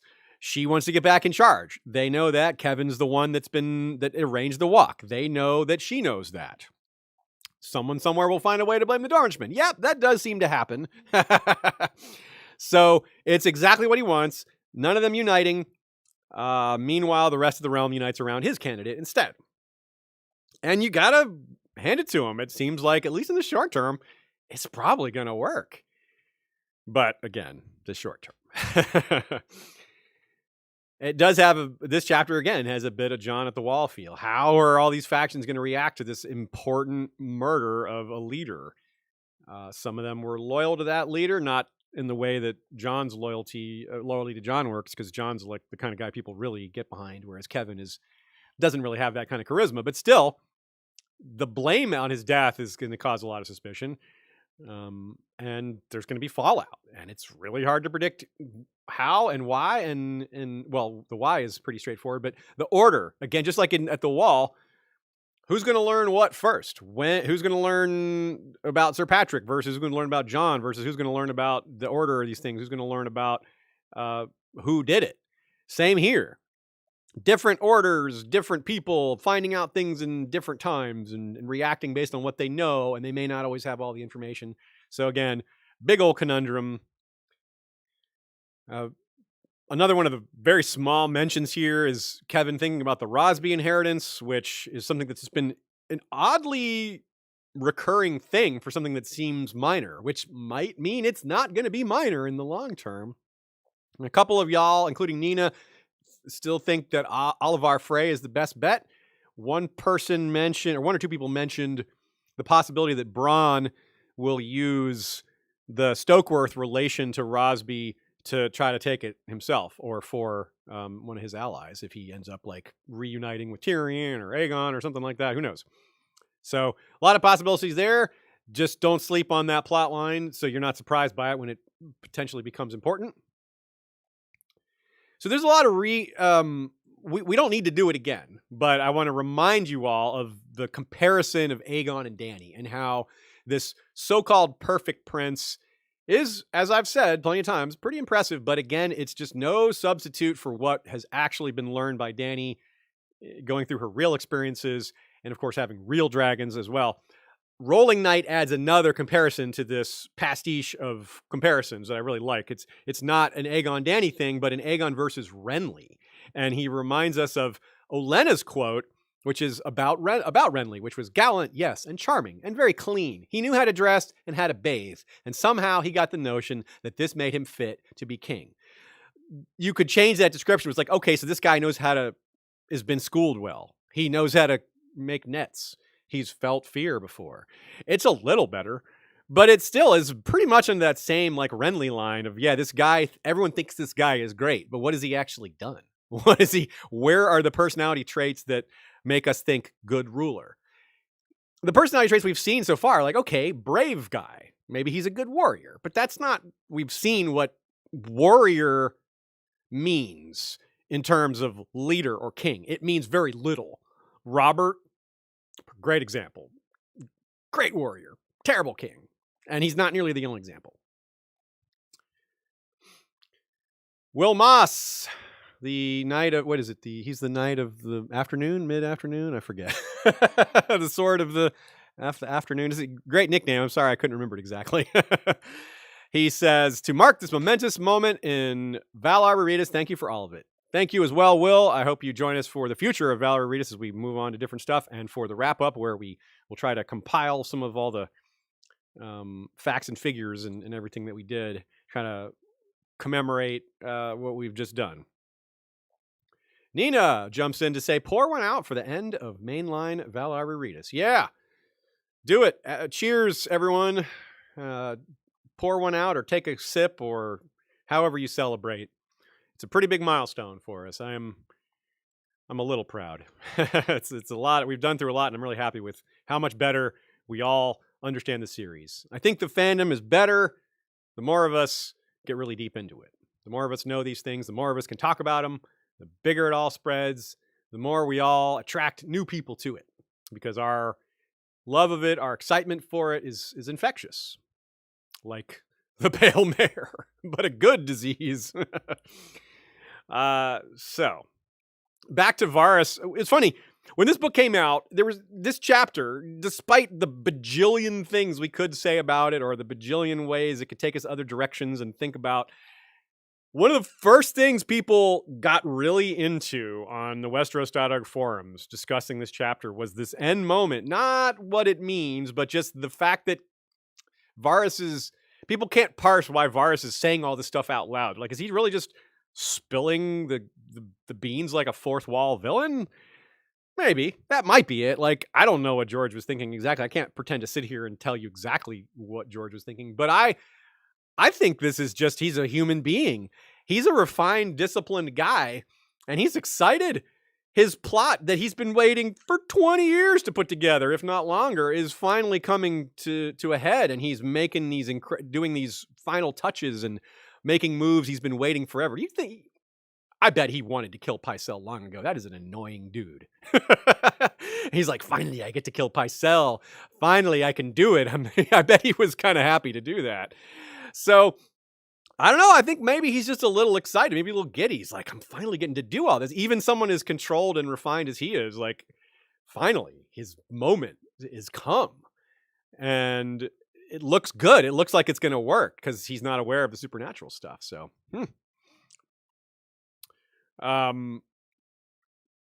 another point, good catch by Stefan B. Another wordplay thing here. Kevin thinks, one of Tommen's kittens in a pit of vipers. And, well, the Sand Snakes, yeah, they're probably the ones who are going to kill Tommen. At least they're my top pick. It might not go that way, but either Tommen or Myrcella, if not both. So yeah, that's maybe that line maybe adds a little evidence to the fact that it'll be Tommen. A good question too about this Iron Bank debt. A couple of you guys brought this up, and I'm surprised I didn't think of it. The floating debt from the Iron Bank is now on Stannis, right? He's the one who's got to pay it all back if he wins the throne. Well, we can all be pretty sure he's not gonna, though, right? So where's that debt gonna actually end up? Is it gonna end up on, like, Dany? Probably not that either. Bran? Is Bran gonna have all the debt at the end of everything? I don't know. It's kind of interesting. It's like, yeah, where is that gonna land? You know the Iron Bank's gonna just, like, right to the end, like, the last page, they're gonna be like, you owe us money. Here's an alternate theory for why the real reason Varys killed Kevin. It wasn't any of these things he said. Not at all. Not even a little. The real reason is when Kevin's talking to Tommen, Kevin says, "Oh, I'll set a trap for that bad cat." No, you do not set a trap for the cat. No, stay away from Balerion. That's a good cat. It's the cat that stole from Tywin. That's the cat that led Arya downstairs. That's the real reason Varys killed him. He's like, oh, got to step in now. The cat's in danger.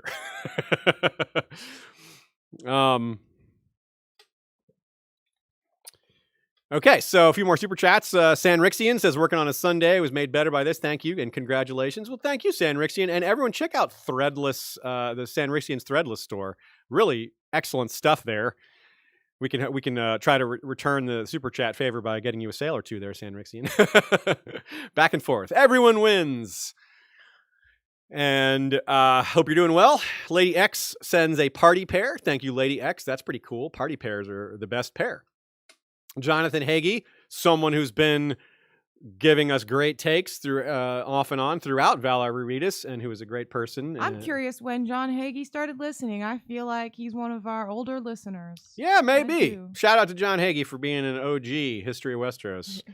Been around for a while. And of course, we've met you in person, and we look forward to seeing you again when the world makes that possible. The Lazy Princess sends in, looks like some love from England. Thank you very much for that. And the message says thank you as well.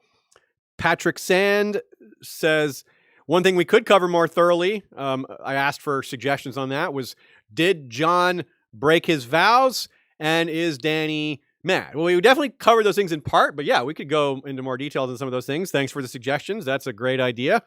I look forward to getting more suggestions from some of y'all on that. Some of these things, what we'll do is we'll bring on guests and discuss these things in greater detail, because nothing like takes from other intelligent folks who've thought about these things in different ways to inspire us to think about them in different ways as well. Another super chat from AJ Borkar says, thank you. Well, thank you, AJ. I do believe you've been around a while as well as a listener, and we appreciate the longevity.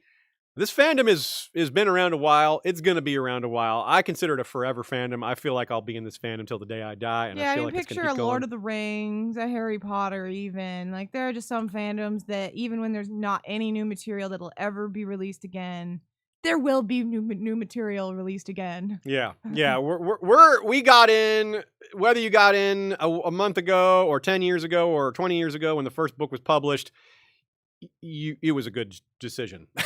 you got into something that's gonna provide so much fun and happiness and enjoyment and friendships and all that. And I just can't say enough about it. Just like these chapters, I could never run out of things to say about A Song of Ice and Fire. I could also never run out of things to say about the A Song of Ice and Fire fandom. Aziz could also never run out of things to say. Yeah, that's just true. I'm a talkative dude. So thank you all very much. Really appreciate you being on this long journey with us. My bad. I accidentally didn't put Brandon Winslow's super chat. Oh, there's another one. He said, looking forward to the Winds of Winter and Duncan Egg, Valar Rereadis. Yeah. Valar Rereadi. Thanks for making our Sundays so awesome. Thanks, Bran. We appreciate it. Yeah, and Bran is one of the guys working with us on the chapter project, so you'll get to see some of his creative efforts as well as he adds his some music and maybe some voices as well. So this is lots of things like that going on. People participating in things we've got going on. So this is, again, not an ending. It's just a milestone. Last week we covered 154 minutes, 37 seconds. This week it was 142 minutes, 4 seconds. That brings us to, well, 2,922 minutes of 2,922 minutes. 100% of the way. Like I said, I'll have some figures calculated and added up and mashed up and figured out for next week. But one thing I did count was the total audiobook length of the 5 books to this point. It's 12,064 minutes and 20 seconds. So if you listen to this on audio, I did both. I read them and listened to them, did a little of both, like chores. I listen. Sometimes I sit down and read. So if you listen to the audiobooks all the way through, that's about how long it was. 12,000 minutes. that's wow. Which, how many days is that? Let's see. That's 200 hours. 200 hours? So it's 10 That- days, about 10 days. Yeah. A little less than 8.3 days. that. Yeah, 8.3 days. Wow. Nice. George, you gave us a lot, but we want more, please. And we'll be here for whenever that comes, and even when it's not here. So thank you all again. Check out the podcast version if you are interested in seeing the difference between the video and pod version. Also, don't forget that on our website, you can go to any chapter, any book, any review that we've done. It's all arrayed nicely in order. Pick the book, pick the chapter you want to go straight to. You don't have to listen to episodes all the way through to find the spot you want. So we're trying to make Valar Rereadis something that you can refer to.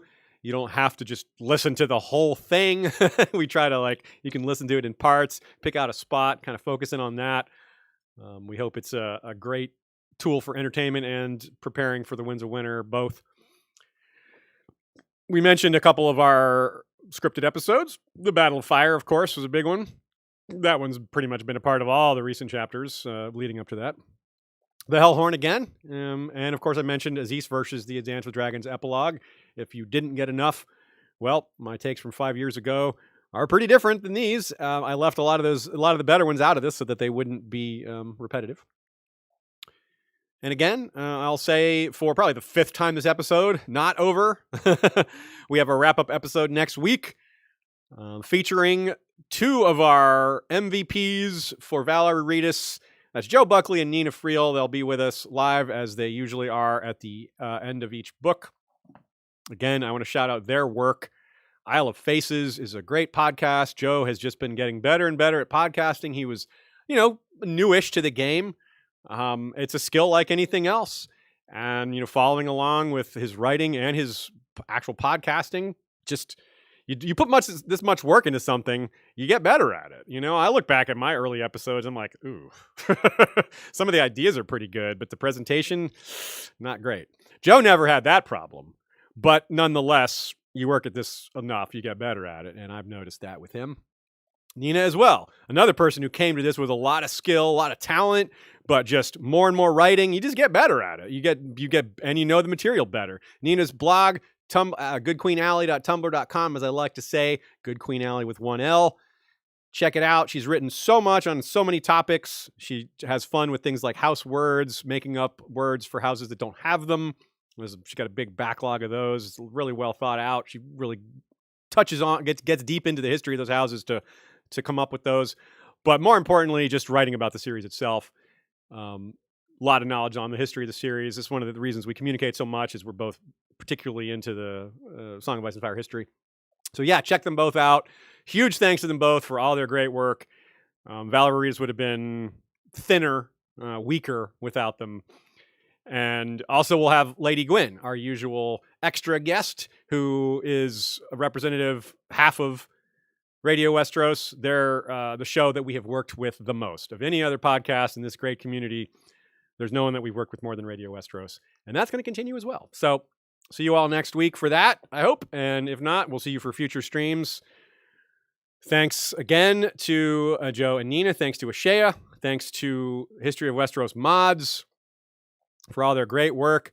So many chapters you guys posted. I think there's 350 some chapters. So that's how many chapters the History of Westeros Mods posted over the last, over the span of this time. Every single time they posted art, every single time they posted quotes, every single time they tagged it so it could be found, every single time it was timely and helped me out to get these discussions more thorough, to catch things I missed, to consider things I would never have thought of. Real world parallels, things like that. There's lots of things. There's always so much to talk about. Thanks as well to people on our other social media networks, Flick, Facebook, I've mentioned already, but also Slack and Discord. Lots of great discussions there as well. Some of these communities are fairly new for us. We didn't really have them going that strongly when we started Valar Rereadis, and thanks to Valar Rereadis and other reasons, they've grown. So if you still haven't checked them out, well, why not now? Thanks as well to Michael Klarfeld. That's claridox.de. That's his site. He made our video intro. He made these maps you see behind me, and you can get some yourself if you go to his shop. Thanks as well to Kevin MacLeod for the Valar Rereadis intro music. Thanks to Joey Koval and Jesse Townsend for... I do that every time, I swear. Joey Townsend, Jesse Koval. Why do I mix their names up every time? Sorry, guys. They're probably not even listening to this, but they must think I've married them. They're great dudes, musical guys. Love the musicians. Always support the music. And they have made our theme song memorable over the years. Thanks to Bengineer, our man behind the scenes, makes our audio quality better. Thank you so much to our patrons who make this show financially viable. I can't imagine how much less time I'd have for all this if it wasn't for you all. So thanks for that. Shea, thanks you as well. Here be dragons. We have I know that nerd Did you just speak for me? Yeah, I thanked for you. Are you not thankful? No. I'm very thankful. Touche. That's what I get for trying to speak for someone. I shouldn't do that. So, so Here Be Dragons, our good friends over there, Steven Stark, just survived the strange Texas long night and is back online talking to Nessie of Unspun Yarn with another edition of I Know That Nerd. So if you're curious about Nessie, well, check it out. And we'll see you all next week for the wrap-up episode and for many more Valar Rereadi in the future. Can't wait. Thanks, everybody. Valar Rereadis.